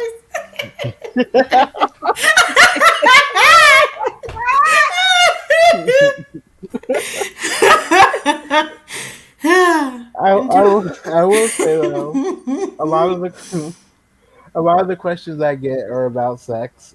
I'll just say this, straight people, we're not so different, you and I. Except if I want to come, I might have to wait my turn first. And before I go home at the end of the night, I have to make sure my underwear are actually my underwear, not the other guys. That's just for me. Yes. Come on, Joseph. that was good. Everybody give Joseph a hand clap. Joseph, I was cracking up because it's just like, he was like, this is my intimidating voice. You'd be better off having my ass like, bitch, get the fuck back. All you gotta do is have an aggressive black woman, you know, rather than like an intimidating gay man. Like, that's all you really need to save your whole crew. Or a drag queen. A drag queen doesn't have to put their hands on you, but they will read you to fucking filth to the point where you hate yourself. Or I get you. I got three sisters. You. Oh, I got yes. 3 sisters, and 2 of them are around my age. And when we go to the club, I never have to defend them. Oh no, a drag queen will read you like a black woman. Now I think the drag queen vernacular, black woman vernacular, they intertwine, because a drag queen will read your life so bad to make you just reconsider if you really want to live another 5 minutes. Like, it's an art. It's an art to just being able to drag somebody through the mud to the point where they don't know that they're getting dragged so fully until they get back in their car and they cry. That's the beautiful thing about being around, you know, just the gay community. But that was wonderful. You know, he talked about being out and in the community. You know, that life that we used to live when we were free, when we's was free. We could be out in the community and just drive around and be ourselves. And one day when I was out being free, I had gone to a birthday party. And of course, it's that weird situation where it's like you're at a birthday party and there's adults. So it's an adult birthday party, even though it's for kids. And the adults is in the kitchen taking shots. Y'all know the vibes. Mm-hmm. And we had a kid's birthday party intertwinkled with an adult's birthday party, which was happening later on that night. So we're toasting and you know, taking shots for the adult while the kids is outside on the bounce house. And then we get to, you know, as a single person, you know, I have no children's. I get to watch the adults play Where's My Kid? It's an excellent game. I just love looking around a room and they've been taking shots and they're clearly slightly inebriated. And all of a sudden you hear that one man in the crowd, where my kid at? Where my baby? Where my baby? Now he running outside to pick up other people's kids. That's clearly not his kids. What do we put him in? Was he in a Pokemon costume? I thought we left. Was he the werewolf? Now he's picking up other people's kids. Like, where's my kid? Where's my kid? It's just a game of where's my kid, because black people don't be watching their kids when they drink. They just let them roam. I was like, wait, and I'm the only singles, you know, no children, sober person, and I'm like, there go your kid over there. They in the bounce house. It's fine. They're like, oh, thank God. I thought you was watching a baby. That's how they always blame it on the other person. I thought you had a baby. Clearly, she did not have her. And you know, we were at this birthday party, and it was my brother-in-law's birthday after. And there's a second game that comes when you're out with black people and they're trying to plan events, and that game is called Do You Have a Reservation? God damn it.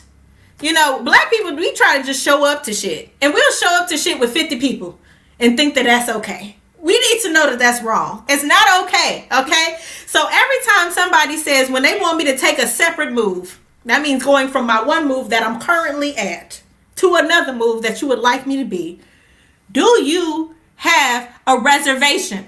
And usually the answer is no. We tried to go play Top Golf, right? And as you know, this is one of them high quality new sports that everybody's into. It's the new rage, all the new rage. And it's a Saturday night. And his birthday has been his birthday his whole life. But he did not think to make a reservation to the hottest spot in Detroit currently.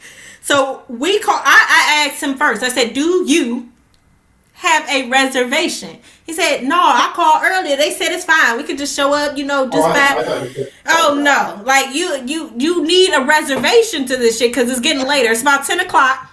The place is about an hour out, right? And we're headed that way. So once again, I call the place to make sure we have a reservation.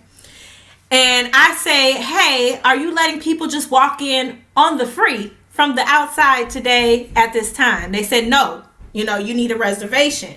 And I call him back like, do you have a reservation? He says, no. This is the thing. I can't trust people to not have reservations because it's 2020. You need a fucking reservation. Your birthday happens every year. Same day. You should know to pre-plan. But no, we like to just show up to shit. So no, we didn't have a reservation. And no, we didn't get in. So we found another spot that was willing to take us. And then we play that final game of, do you not know that somebody's following you? And that game comes when you say, hey, y'all, let's all go together. I'll follow you. So I decide I'm going to follow my brother. And when the game is afoot, it's on the freeway is when these niggas take off. It's just like, do you know somebody is following you? I don't know what it is about people when you tell them I'm going to follow you to this next spot. And then when you get behind them on the road, they are going through every yellow light. What?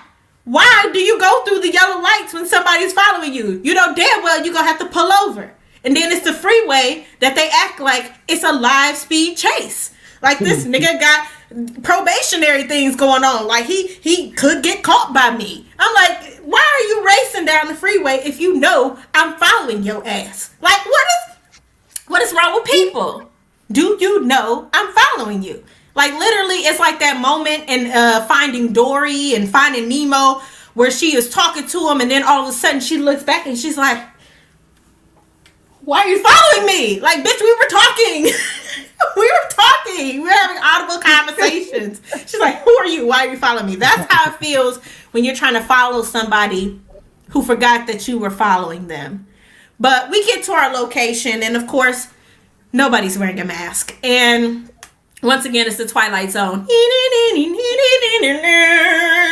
I'm the only one who's taking intermittent bites in between my masks. So I'm like, y'all don't know how difficult it is to take a sip and a drink in between the masks. So I'll show you. You put the mask up, you take the bite, you put the mask back on, you chew within the mask. So that's how that goes. But that's the world we're living in now, and we just have to make do. So the rule of the game is know that somebody is following you if you told them that they can follow you to the location. 2, have a motherfucking reservation. And 3, know where your goddamn kids are at these parties. Us non-children people are tired of looking for them for you. All right. So with that being said, let's keep it moving with comedian Dana Kill. Yes. Woo! Clap it up, clap it up, clap it up. All right. Am I on? You guys, I was like, I have to admit, I lost a little track of the order. So I was just like, yeah, you on deck. I'm on deck. All right. So here we go. All right. I got a little tech noise coming in. So I apologize for that. So, hey, I'm Dana Keel. She said that. So a couple of things before we launch all the way in. In the first round comedian visionary speech, you said that the Simpsons actually did a cartoon with Trump as president, and then look, it like came to pass.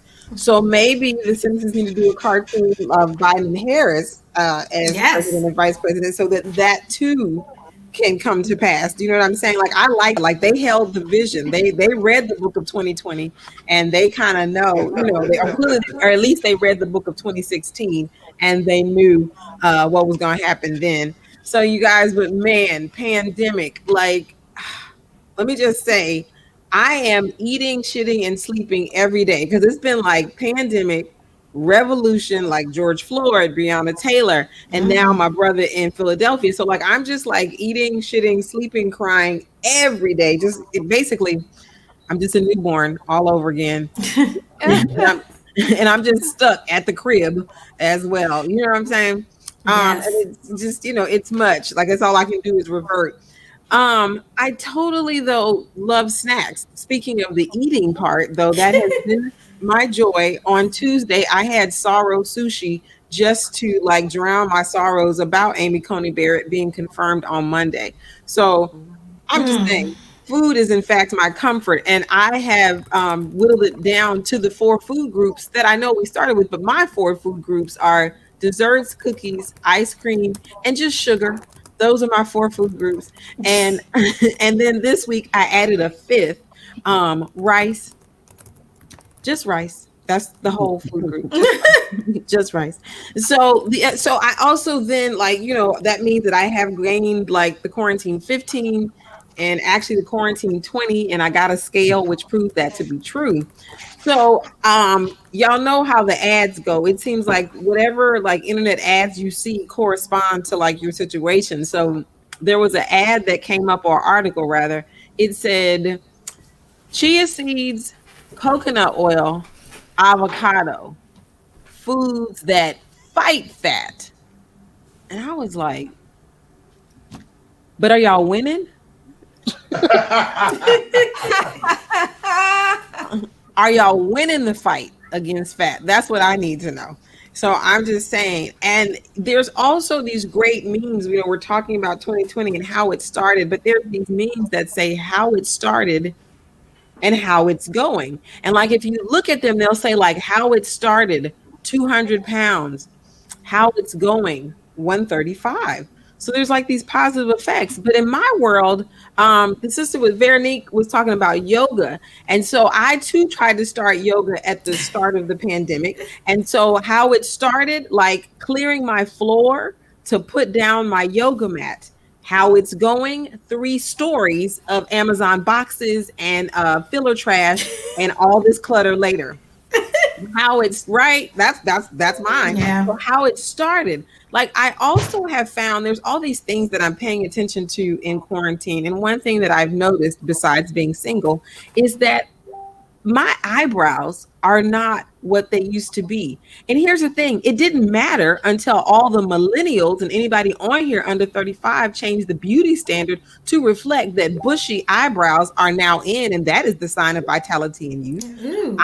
Right? I am a Gen Xer, and we easily, to be Rick James' super freak, we arched and thinned our eyebrows for the sexy effect, and now I can't grow eyebrows. So I'm taking like all kind of hair vitamins. I got follicle enhancer. Like, I'm having to like do physical therapy on my eyebrows to like regrow them. So with all of the hair vitamins, like I said, that I'm taking, like how it started, trying to regrow eyebrows. How's it going? More knuckle hair than I have ever had in my whole life.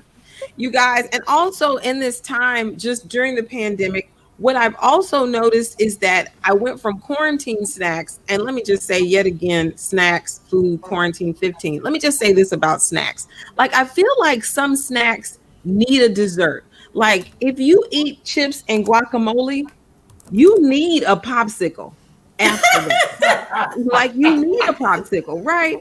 So, well, what I noticed is, right, like, it's just, okay, it's not just me. What I noticed is that we went, though, from quarantine snacks, or let me just say this, I went from quarantine snacks to protest snacks. Because as Buck said, he's sitting at the table, and if you're here in California, they were like giving out top shelf snacks. Like, what do I mean by protest snacks? I mean that when we were out there, no justice, no peace, it was like Fiji bottled water, top shelf. I don't buy Fiji for the house. It was macro protein bars, like the most expensive ones on there, which I do now actually buy. They are my favorite. Organic fruit and organic nuts. And I'm just like, I'm chowing down. But like all of a sudden it hit me like a ton of bricks. Like, what is Rosa Parks, John Lewis, and Martin Luther King saying about us right now? They're like, snacks? You guys need snacks to protest? Bottled water? So our only contact with water was hoses. But you guys need bottled water and a buffet? And I'm just saying, well, some of us have a low glycemic index, and we just need snacks, to make it in these streets. And so, as I've already mentioned, you guys, I have a call service, and I hope y'all took the number down or you put it in your phone. All right, put it in your phone. It's 1-800 call an ancestor. Oh, I'm already over time. You know what? Well, let me do that. I didn't realize it. I missed the minute thing. So anyway, that's love. Just call ancestors though, because we need them. Like seriously, RBG is like, get that motherfucker. I mean, vote the fireplace out of there. So y'all heard it from RBG. Just vote. That is my time. Thank you. Woo! Woo! Amazing, amazing. It's just a beautiful thing just to see the potential of RBG saying vote this motherfucker out. Because I imagine her saying multiple things. But she's a queen in her own right. So we just going to set her aside up there with all the beautiful people who are looking down on us and saying, I'm glad I'm out. It's so messed up. They're probably down there like, bitch, we dodged a bullet. My God. You know, we really did. I mean, ain't shit going on down here. I would not be, if I was already gone, I wouldn't be looking down like, damn, I wish I could be down there again. Like, at this point, I would just be like, you know what, Lord? You know the will and the way, don't you? Don't you do it, Lord. Thank you, God. I mean, you know, some people I'm just, it sounds crazy as hell, but I'm glad they gone. You know, one being my grandmother, I'm glad she missed this bullshit because she would not be for none of this, okay? She can't see people. She can't go nowhere. Oh, my grandma would be cutting up. What you mean I can't? Well, go ahead, baby. What you mean I can't go to bridge? What you mean? What you mean? What you mean? You know, shit, all this other stuff ain't took me out. You think coronas, because black people put an S on everything, coronas is gonna take me out? You know, if Jack ain't take me out, the coronas ain't gonna take me out. You know, I've been through worse. Well, welcome to the stage. We got comedian Buck coming back up from Jigaboo Nation. He is now a full man. Welcome to the stage. Hey everybody, I had to take off the jig maker because I was breaking out. I was breaking out. That good old Walgreens makeup is like, you know, that 1960s fashion fair makeup that when you see your aunties at church and you say it's like, oh gosh, she wearing fashion fair. You got to go into the side because your whole suit's ruined because it's that purpley cream foundation, and you just like, why does she wear that bullshit? I am a firm believer, like, and someone else had talked about it earlier. I'm in the military. My father was in the military. You know, a lot of my family members were in the military, and we grew up very, very. My father was very strict, and like my dad was. We felt like the Von Trapp kids. We were like the black Von Trapp kids. My dad, we'd be in a store, and my dad would be like, and we would all just stop. The hills are alive. You know, like we knew that it was time to go. You know, I had those parents where my dad would show up maybe 15 minutes late, and he's yelling and he's mad. Y'all hurry up! Y'all hurry up! It's like, nigga, we out here with the teacher. Like they mad. They about to call CPS on your ass because you ladies shit being colored, but I'm saved. Anyway, so you know, and my point is, I really dislike children that cannot behave in public. I don't like that. I don't like to see the little kids jumping and they just run off. I'm like, what the fuck are you jumping for? Like, where are you running to? Like what is going on? Like, what is happening over there? You know what I'm saying? Again, I don't blame the milk. I don't blame the cheese. I don't blame the ramen or the oodles and noodles. What I do blame is I blame these dolphins that are raping and killing people, as opposed to, you know, them talking about what's really happening. Why aren't we talking? Big callback if you haven't seen the earlier show. Big callback. Buck does a piece on there's more dolphins that are raping people than people are dying of Rona. But I think kids are scared, and I think that's why they're constantly running because they think that a dolphin is going to come and dry hump them out of nowhere. I don't know the facts or the logistics, but I think it happens. But I'm a Christian, so I think too. People that cannot control their children. It's a terrible thing. It's a terrible thing. I put together a foundation, and we're starting small. We'll be outside of Big Lots and then Walmart. Then we're going to move on to Best Buy and a few other places. Where we'll beat your kids for about 30 minutes for $9.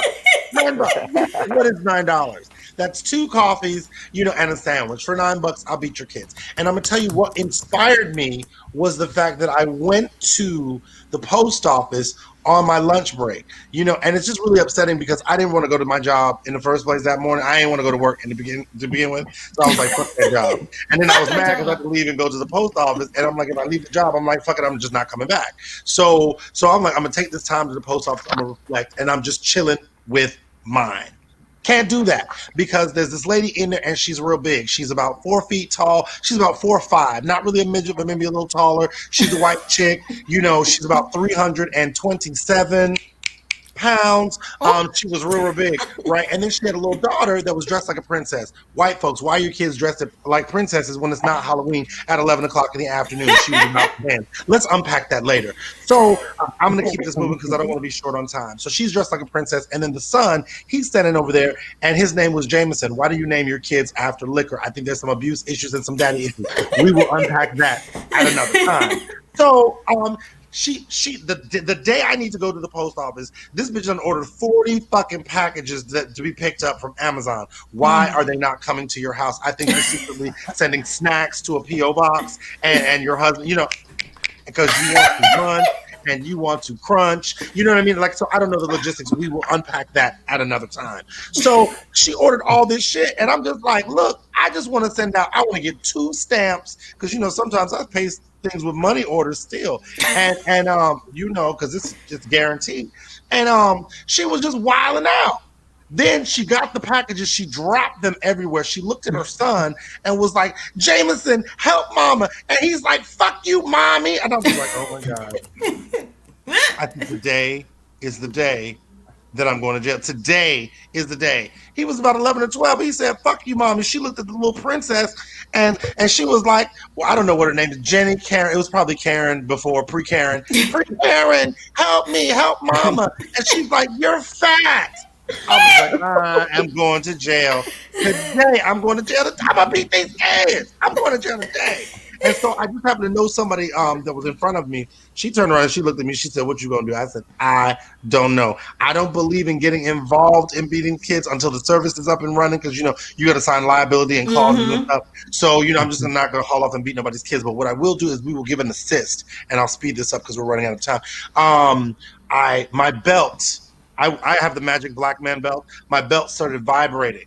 And it turned gold, like in The Last Dragon when he was the master. And I threw it on the floor. I threw it on the ground. I just threw it on the ground, and it started pulsating. And all the other people in line, you could tell they were parents. They were chanting, beat them, beat them, beat them. Beat them, beat them. And I think when parents chant together, it gives one parent or one object, maybe that fork, that wooden spoon that you have up on your wall, it gives it power. It gives it power. And it grows and it grows. And then it's like, fuck them up. Fuck them up. Take out all this shit on them kids. Beat them kids, right? And so the packages are everywhere. Jameson is like, fuck you. The little girl is like, mommy, you're fat. She starts crying. And we were like, bitch, don't you cry. You never cry in front of your children when they piss you up because they were like, that bitch is weak. And we got her. And she's buying us 3 Happy Meals because that's what we do. I wish I still had the jig hair on. And I'll move this up. I know. It's almost over. It's almost over. I wish I had the jig hair on. So the little boy, when she's like, please help me with these packages, he cocked back. And I was like, he better not hit his mother. And he struck. He punched his mother in the titty. She was so big, the titty flew over her shoulder and then hit her back in the face. How you are in domestic violence counseling because you got hit by your own titty. How does that work? Like the titty assaulted you. We're going to talk about with the titty later. So we're all sitting there like, beat them, beat them, beat them. Finally, she picks up the belt. She strikes. Nothing happens. That no energy, no nothing. I said, you tired? Aren't you tired of these kids? Don't you just want to leave them somewhere? Aren't you tired? Beat them. I looked back, the dude that was standing behind us, he just looked back. He locked the door of the post office. And we were all just like, yes. we were like, what you gonna do, bitch? What you gonna do? That's how you have to get real slave with it. What you gonna do, bitch? What you gonna do, bitch? What you gonna do, bitch?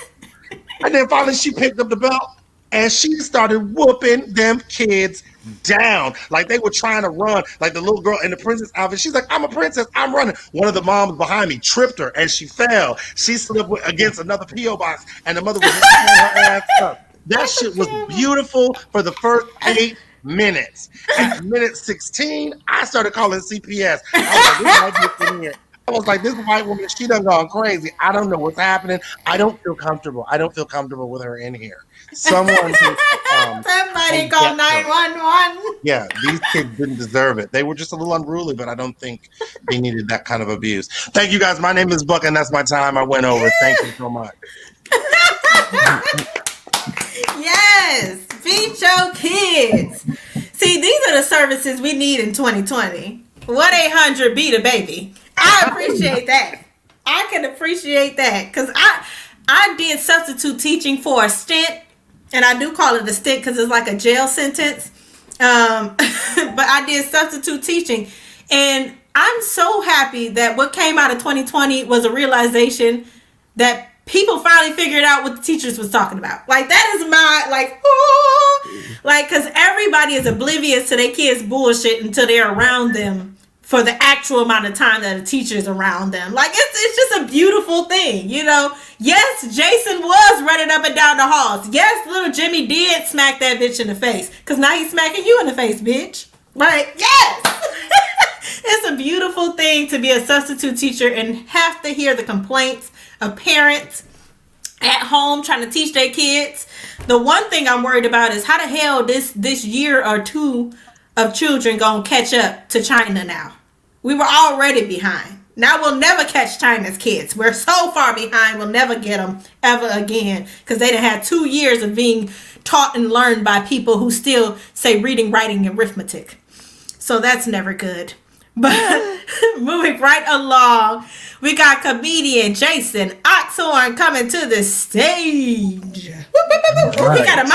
He got a mic. Okay. You know how it is, man. I noticed that Albie Fuller's in the house.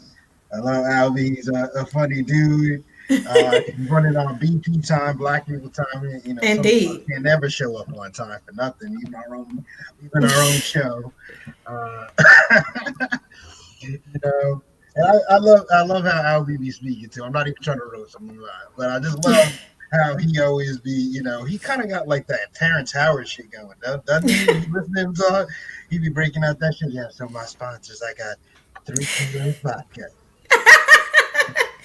And we even got the extra celebrity version. It's in the shape of a microphone. And if you want to get real gangster, it comes in this nice tin can. And you can be sporting your celebrity or your brokenness with 3 kilos vodka. I was actually kind of tight to him because I posted this thing where it says, all your friends post a picture.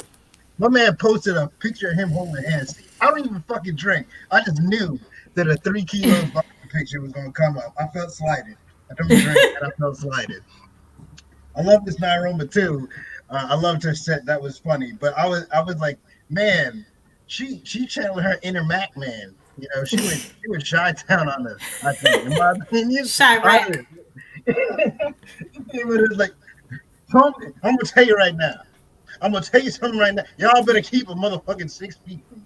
Because I'm going to stab the first motherfucker that tries to come over here and cough on me. I'm going to bust your head to the white meat. And if y'all don't understand, I'm just trying to explain to you. I'm trying to tell you what the fuck is going on. So I'm tired of this shit. Trying to tell y'all motherfuckers, wear a mask and shit. Y'all acting like children. I'm going to bust your head to the white meat. So that was just some of my admin stuff. I'm going to get to my real set. For those of you that don't know me, I'm Jason Oxhorn, and I grew up in a small white town. Well, I didn't grow up there. I moved there at 14, and I'm going to explain to you how white this town was. We had to have a PSA, a public service announcement, to not eat squirrels in our town. What? That's a true story. I'm going to pause like Petty did. Let that process in your head. We had to be told to not eat squirrels. I don't know what podunk redneck town you got to live in where they have to tell you, to give you instructions. Squirrels, don't eat them. Not sure you do it. Anytime I got into a car, I felt like The anthem was, "It's all right 'cause we're drinking Bud Light. My truck's broken and I'm beating my wife. Bud Light." I think some of the Proud Boys might live in my town. I'm kidding. I'm kidding. They probably did. I didn't, and I wasn't punished enough. God really just doesn't like me. I'm black and Jewish, so growing up in this town, black and Jewish was interesting. I felt like I was introduced anytime to new people as like an infomercial. Like, look at my friend Jason. He's the wonderful, amazing Negro Jew. Check out how he pays for his bagels with EBT cards. Marvel at his Drake poster in his bedroom. I don't have one, guys. Oh. Check out his BMW that's 20 years old and 15 different colors. Being black and Jewish, it was not great for dating because I lived in a predominantly white town. I felt like if there was like a song for me, it would be a Disney song. Like it would be Aladdin. Like, hey, look there, he's black. I don't want that. If only they look closer, would they see a black boy? Oh man. So that was just like Dana's so single. You know how single I was. I've been so single for a while. I had someone at work recently say to me, Jason, you look like someone that masturbates every day. Rude. You ever been mad because of what they said to you, and then there was some truth to what they said to you? That's I don't know. Maybe the crust on my jeans was the indicator that gave it away. I don't know. That's just where I'm going with that. So I've been thinking about in this quarantine about the months of the weeks of the month. I say weeks of the month because if you break down the beginning of the summer months, they feel like the days of the week. Like if you go into May, June. That's your Friday. You're like, oh man, it's getting hot out. I'm about to go on vacation. I got a bunch of days I'm about to burn, and you go out, you go on your vacation, you go out to AC, Vegas, California now. You have your, hangover moments, snort coke over dead hookers and stuff, and you have a good time. And then you get to like July, August, and that's your Saturday. That's when you really turn up, and that's when the real crazy shit happens. And then you have like a government scandal. You get Me Too'd. You get thrown out of your house. Your credit card gets canceled. Your wife then left you and divorced you, and then took half all your shit, so you're broke.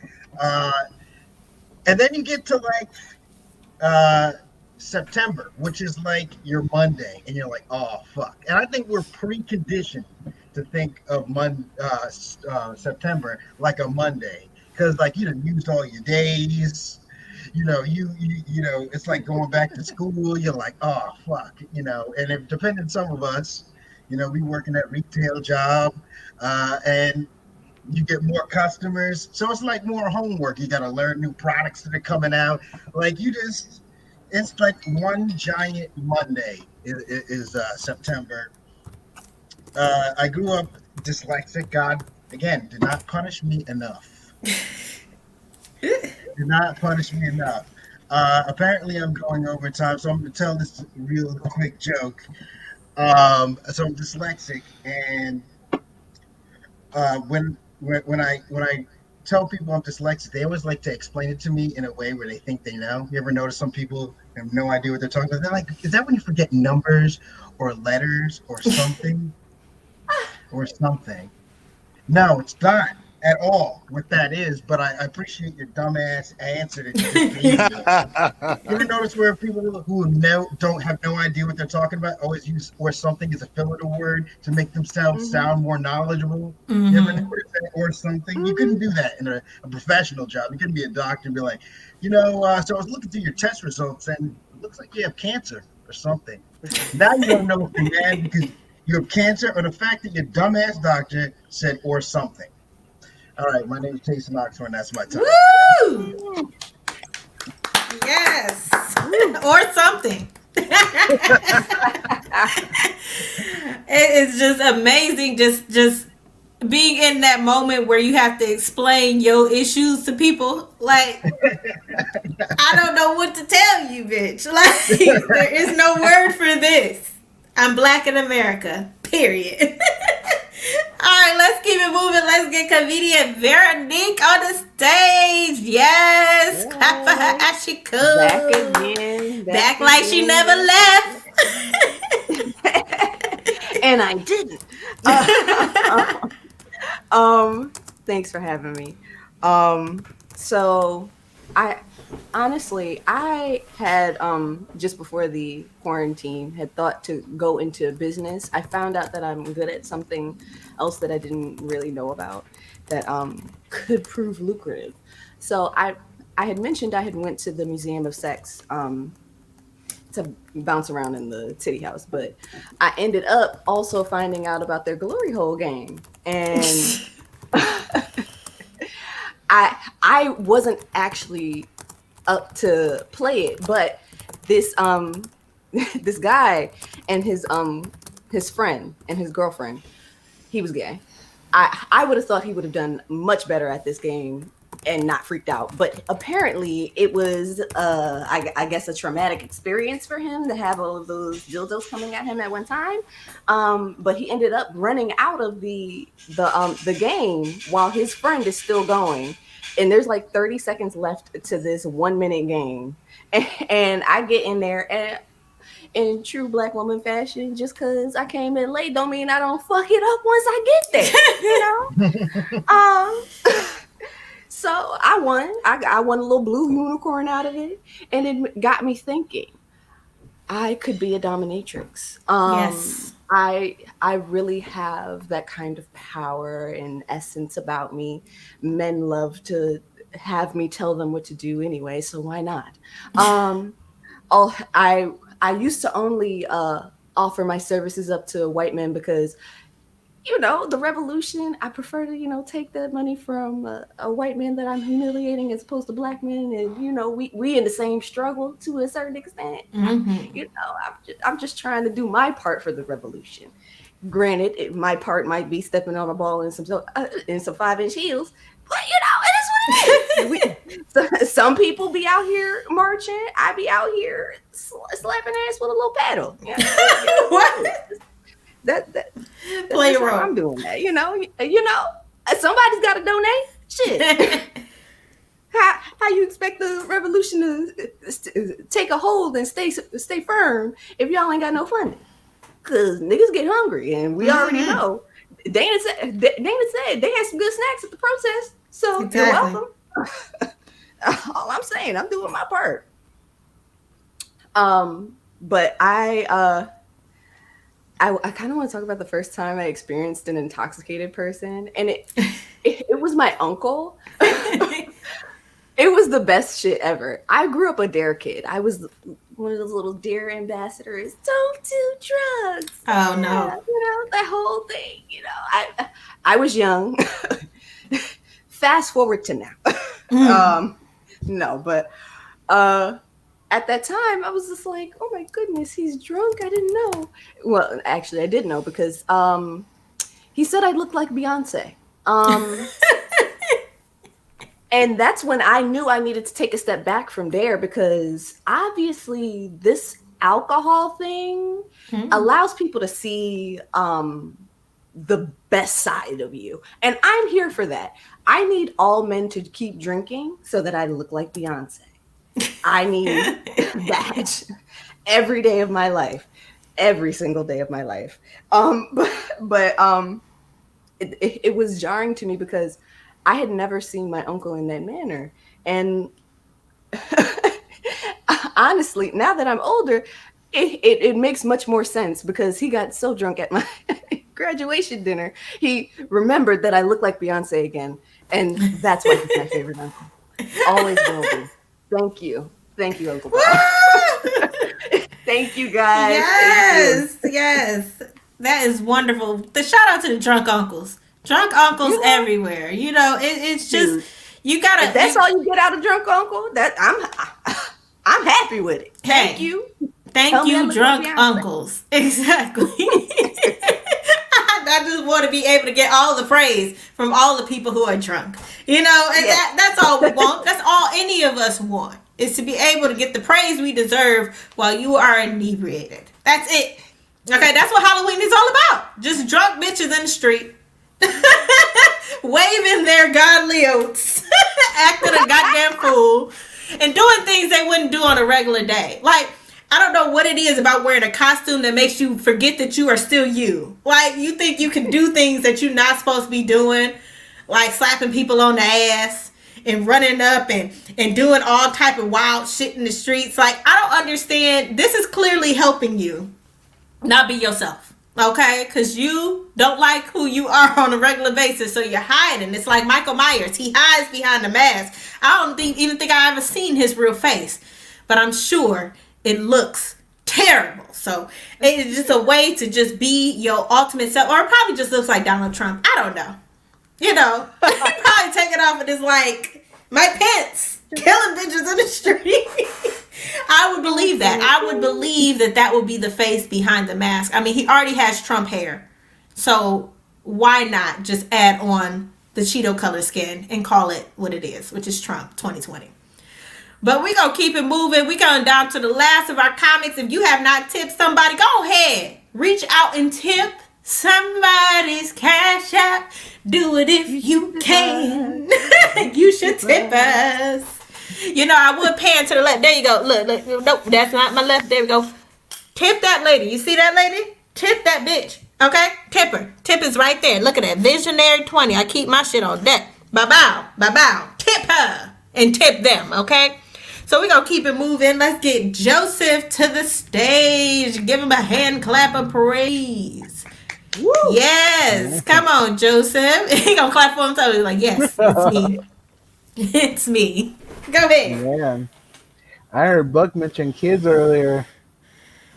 It's crazy because I'm a paraeducator myself. You know, basically that's a fancy way of saying teaching assistant, and it's just crazy the situations we run to, and we can't beat the kids at school. It's crazy. You know, I wish they had just a belt hanging on the wall. I called. There was these two kids, a boy and a girl, that were talking about they were bullying kids. So I brought them into the office and we had a sit down. And they were telling me the girl was talking. She said she was a fourth grader and this boy was a third grader, and they were dating. And she said her exact words were they were a power couple, and he was bullying the boys and she was bullying the girls. Oh, I was like, oh, okay. So yeah, I called both of their parents. I got to her mom, and her mom said, why aren't you calling me and letting me know my daughter's dating somebody?" And I was like, ma'am, you know, my job isn't to like go around asking the kids who they date, and you know that'd be kind of weird. You know, I don't go up to the little kid and be like, okay, who's your boyfriend this week? Um, I told her, you know, hey, I as soon as I found out, I called you. That's all I can do. But you know, she came up to the school and was like, "You need to let me know when my daughter is dating somebody." I was like, "Hey, I'll give you a heads up best I can. I'm not gonna be going around asking her every week who she dating." Well, kids say the darndest things sometimes. Working at the elementary school, I've had kids say things, and it just leaves me laughing. I had one kid. The kids were playing baseball. We had a plastic bat. This kid was standing in line because it was his turn next, and he was right up on this other kid. I told you might want to stand back. You might you might get hit. He said, No. I'm standing right here so I don't miss my turn. I said, okay. The other kid drew the baseball, the bat back, and hit this kid right in the crotch. And I wanted to laugh so bad. I said, Joseph, you got to be an adult. You can't laugh at this. So yes, you can. I walked up to this kid with my best face on, and was like, "Are you okay?" And he said, "No, he hit me in the dick." And I just started laughing. I couldn't hold it. So good. Right? I'm telling you, kids are the best comedy. Oh, it was not a funny situation, but I just had to laugh. This girl was, you know, the teacher had the kids doing testing, and that's always stressful for everybody when they do online testing. And Mm-hmm. this little girl looked the teacher in the face. She was just frustrated, and the teacher was like, go ahead and do your test. And this girl sat at her desk till the battery on her laptop ran out. And the teacher grabbed her new laptop and set it in front of her. And the little girl said, I'm just going to sit here until the battery runs out again. And the teacher looked at her and said, we got a whole cabinet full of laptops, right? We gonna keep getting this going. Oh, man. Halloween is an interesting holiday. It's the only time we allow kids to talk to strangers. It's a little weird, because we give them this mixed message of, oh, don't take things from strangers, and we tell them on Halloween without really much explanation. I don't know too many parents who sit down with their kids like, this is the difference, right? They just take them to go to a stranger's house and get candy. That's got to be stressful of the kid. Like, when am I supposed to not take the candy from the strangers? Yeah. Halloween for me this year, I've been mourning it because normally I'm at my gay Halloween parties, but not this year, because COVID. I was telling one of my friends, like, my friend was complaining about how her kids aren't going trick or treating and how they won't be getting candy. I said, screw trick or treating. You could take your kids to the store and get them candy right now. My gay Halloween party, I was getting ready to have a threesome with a cowboy and a pirate. Now that ain't happening. Damn. It's like, damn. You can go take Johnny and Sally to the store. I there ain't nothing out there for me right now. I'm gonna end with just by saying, with that, the whole topic of being gay, I've noticed too. I like on Facebook, everybody gets ads, right? And if you notice the ads tailored to what you like, it's strange for me because I get ads for the same regular stuff other people like, but they're gay. like I got an ad on my Facebook. This is real for AT&T. It was two men like cuddled up on a couch holding a tablet. Like, get your AT&T internet, and I was like, damn, even Facebook know I'm gay. All right, that's my time. Thanks, sir. Thanks, Justin. Woo! That is wonderful. Yes, even Facebook knows. That's just how that goes. Facebook will read you. I know they're listening to me right now. Just send me money. Like, if you want to collect on what I want, send me some money. Send me some food. Send me an Uber Eats coupon. Hey, send me an Uber Eats coupon. That's like that old people when they be like, Alessia, if you could send me, turn on that Johnny Gill, come on, turn on that what that boy name? What that boy name? Turn on that Johnny Gill, Alessia. And why she don't answer me when I call her? She always answer you when you call her. Alessia. That's what I want them to follow up. They always following up with some embarrassing shit. Like, they don't never give me advertisements for things that I would be proud about. It's always for some shit that I bought on the low that I don't want anybody to know that I bought. They always giving me some here is your ad for Vagisil. Like, bitch, that was nobody's business but me and God's. Like, don't give me these ads. I don't need the ads for all this other stuff. I'll just try to keep my equilibrium right, okay? I'll just try to keep my numbers up. So fuck you. But we're gonna have it. We're gonna let the queen bring us home. Queen Nyroma to the stage. Let's give her a hand clap of praise. Let me get her on here. Yes, she gonna snap herself. Yes, come on. Let me unmute it. Bow. Go ahead, queen. Yeah. Hey y'all, this was awesome. I enjoyed, and Buck, I'm down with you, man. I be saying to my grand, well, you want an old school ass whipping or you want a regular ass whipping? Like the old school ass whipping, whip you with a switch, the belt, whatever the hell I get in my hands, what I see, because that's how we got it, right? And the new ass whipping is, I'm tired of all your buffoonery. I'm gonna whip your ass till you go to sleep. You know what I mean? So that's the kind of ass whipping these children. But you know what? It ain't their fault. Cause look at it. It's Halloween. Back now, you know how sweets do children, right? That's what make them hop around, all that sugar. So you let them go out for trick or treating, all them sweets, and then when they come home and they ain't sitting their ass down, you wonder why. You need your ass whipped because you shouldn't have let them go out there like that. If anything, parents need to change what they put in the trick or treat bag. You need to put some apples, some oranges, a banana, some fruit, and a book so they can read how to keep their ass still when they're in school. You know? That's what you need to put in them trick or treat bag. Yeah, I tricked your ass, and here's your treat: a book to read and some fruit to eat. You know what I mean? Look, Mm-hmm. that's how we got to do it. Mm-hmm. Back in the Yeah. day, I'm looking at it now that, our parents really didn't know no better to let us go out in the neighborhood and knock on strangers' doors.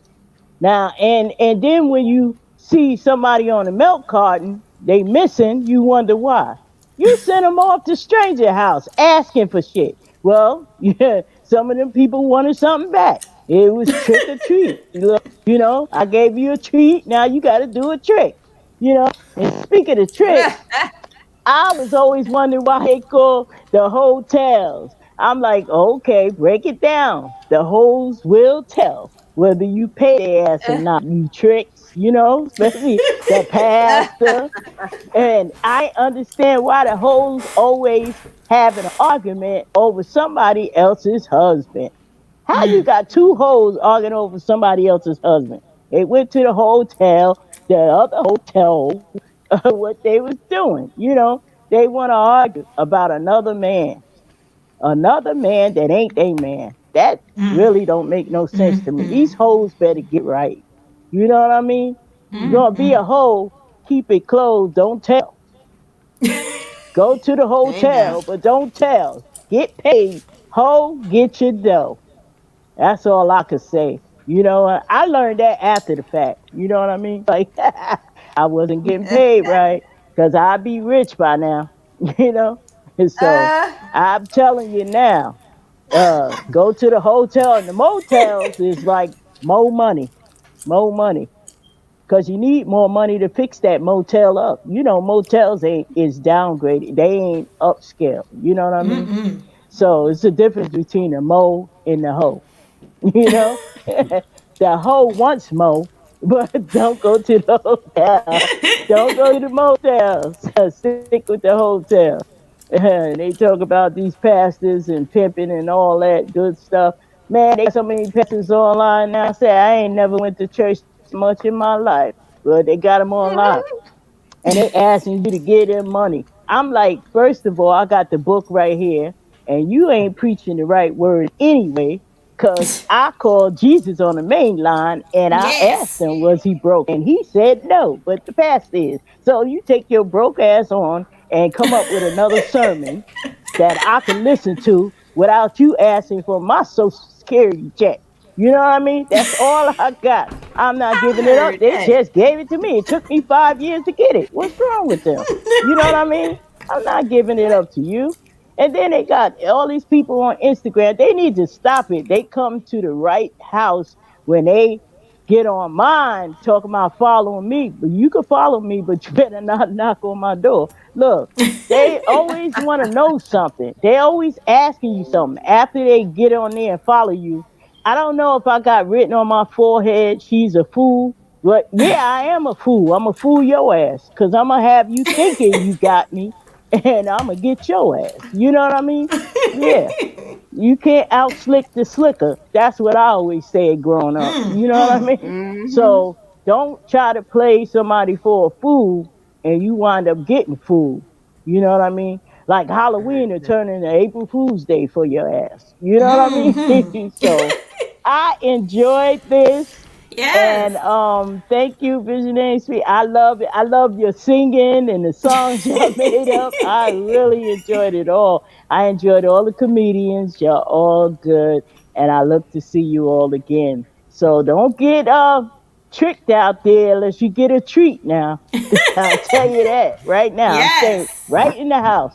I'm not tricking no more. And I ain't treating no more. Look, the only treat I did is give y'all a little bit of laughter. That's the only treat you getting out That's of the me. only Look, truth. yeah. So God bless you Yes. all. Thank you. Thank you. We are so happy to have all of our comics come and give us a little bit of joy during this time. That's all we need is a little bit of joy during this time so we can get through the quarantine season of Halloween. We didn't expect to be here in 2020, but we here now. So we gotta all get on board and get happy about it. So if you are going out tonight and you about to don your costume, you ain't about to give up your one day to be a hoe, so you want to keep it moving. You want to be out here in your costume like myself, just giving them all the good zhuzh. I ain't giving it to nobody that's gonna be here at the house, but if you do plan on going out tonight, one, make sure your ass takes your ballot with you. Doggone it. Before you go out in your cat costume, before you go out in your little pimp outfit, go ahead, take your ballot to the box and turn it in. And then you get your freedom to be a hoe. Two, make sure you are wearing your mask in these locations. If you were smart and you pre-planned, your mask should match your outfit. How about that? You can match everything else, match your pennies with your bra, get your shit together like T.I. said. If you can do all that, then you should be able to match your damn shit so that you can go out in your costume and protect your damn jaws. Another thing, if you are going out today, make sure you don't experience fuck shit along the way. Just make sure you are fuck shit free. We already got too much fuck shit going on in 2020. We don't need to be experiencing a lot of fuck shit in our real life. Do not go anywhere where they have no reservation.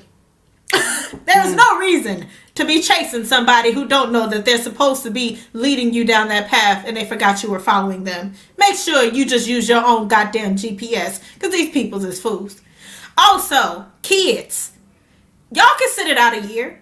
Y'all don't have to get this quarantine candy. I mean, I know the little babies in the hood gonna come and knock on my door. I know they will. And last year I had a line up the goddamn block. I felt like I was just volunteering for Food for America, harvest food, because it was just this is the only meal these kids done got is this goddamn candy that they getting for free. And I know it's tempting. But y'all can skip a year. Y'all can skip it. Either that or we gonna fuck you over like Miss Nairobi said and start giving you apples and oranges instead of candy. I know at one point last year when I ran out, I was giving out all type of shit that I really didn't need around the house. Somebody got an old Nutri-Grain bar. I think I got one of those dental toothbrushes that the dentist give you after your appointment. Somebody got one of those. I felt so bad it got down to the last little baby and I didn't have nothing. I just gave that nigga $5. I was like, and then all the other kids was mad as hell because he got $5. I'm like, I don't know what to tell you. I have nothing else. Take my hair. What do you want? But be careful out there today. And live your life, have your fun, whatever the hell. But just be mindful. We still in quarantine season. It's quarantine Halloween. That's just what it is. If you can be virtual, be virtual. If you got to be in person, be safe. Okay? And of course, vote. We appreciate everybody who was on the show today. All the comedians. I'm just going down the line because everybody gets their roses on my show.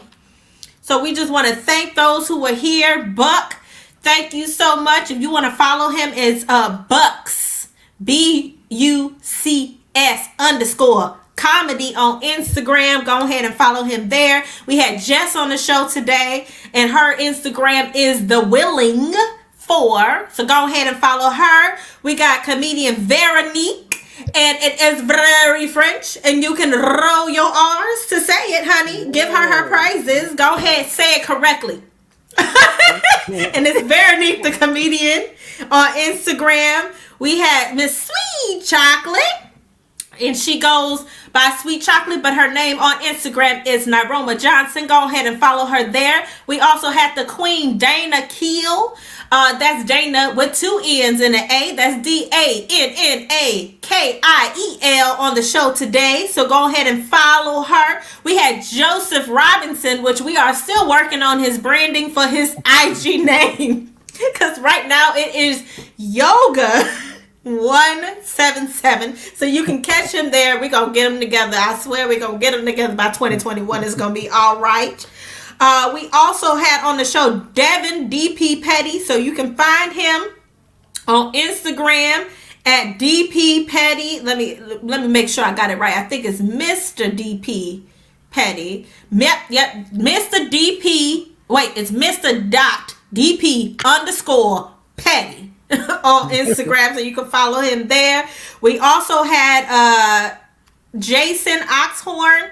So he does open mic himself, so you can follow him. He's Jason _ Oxhorn. He also has his comedy show, 2 Drink Minimum Comedy. You can catch him there. So make sure you are following all these amazing comics. Let me make sure I didn't miss anybody, because I love them all. I think did we get everybody? I think so. If I missed you, it's not because I don't love you. It's because it's early and it's Halloween. But I think we got everybody. Oh, and of course, make sure you're following me, Comedian Visionary Speaks. That's Comedian Visionary Speaks on all platforms, baby. I'm everywhere. Instagram. I'm Twitter links, which I don't really use or don't understand. Either one. Just follow me everywhere. We have our podcast 2020 Vision. We're going to be coming at it with another episode next week. I'm also going to do a special just for the Lovecraft Country people, because I do loves me a good Lovecraft Country. So we'll have an episode where we just talk about the Lovecraft Country because it's great. And we will have a good time. So you guys stay safe out there. Be blessed. Vote. I don't give a fuck what BP talking about. Talking that trash. Go and vote. Vote your ass off. Okay? Vote and you may lose 10 pounds. I don't know. There's plenty of conspiracies out there. That's mine. Voting means that you'll lose 15 pounds. Maybe it's true. Maybe it isn't. You can't prove me wrong. So, all right, y'all. We are out on this here episode. We love you. We appreciate you. We'll probably be back with another open mic prospectively soon. All right? So, happy Halloween. Stay frosty out there, babies. Y'all.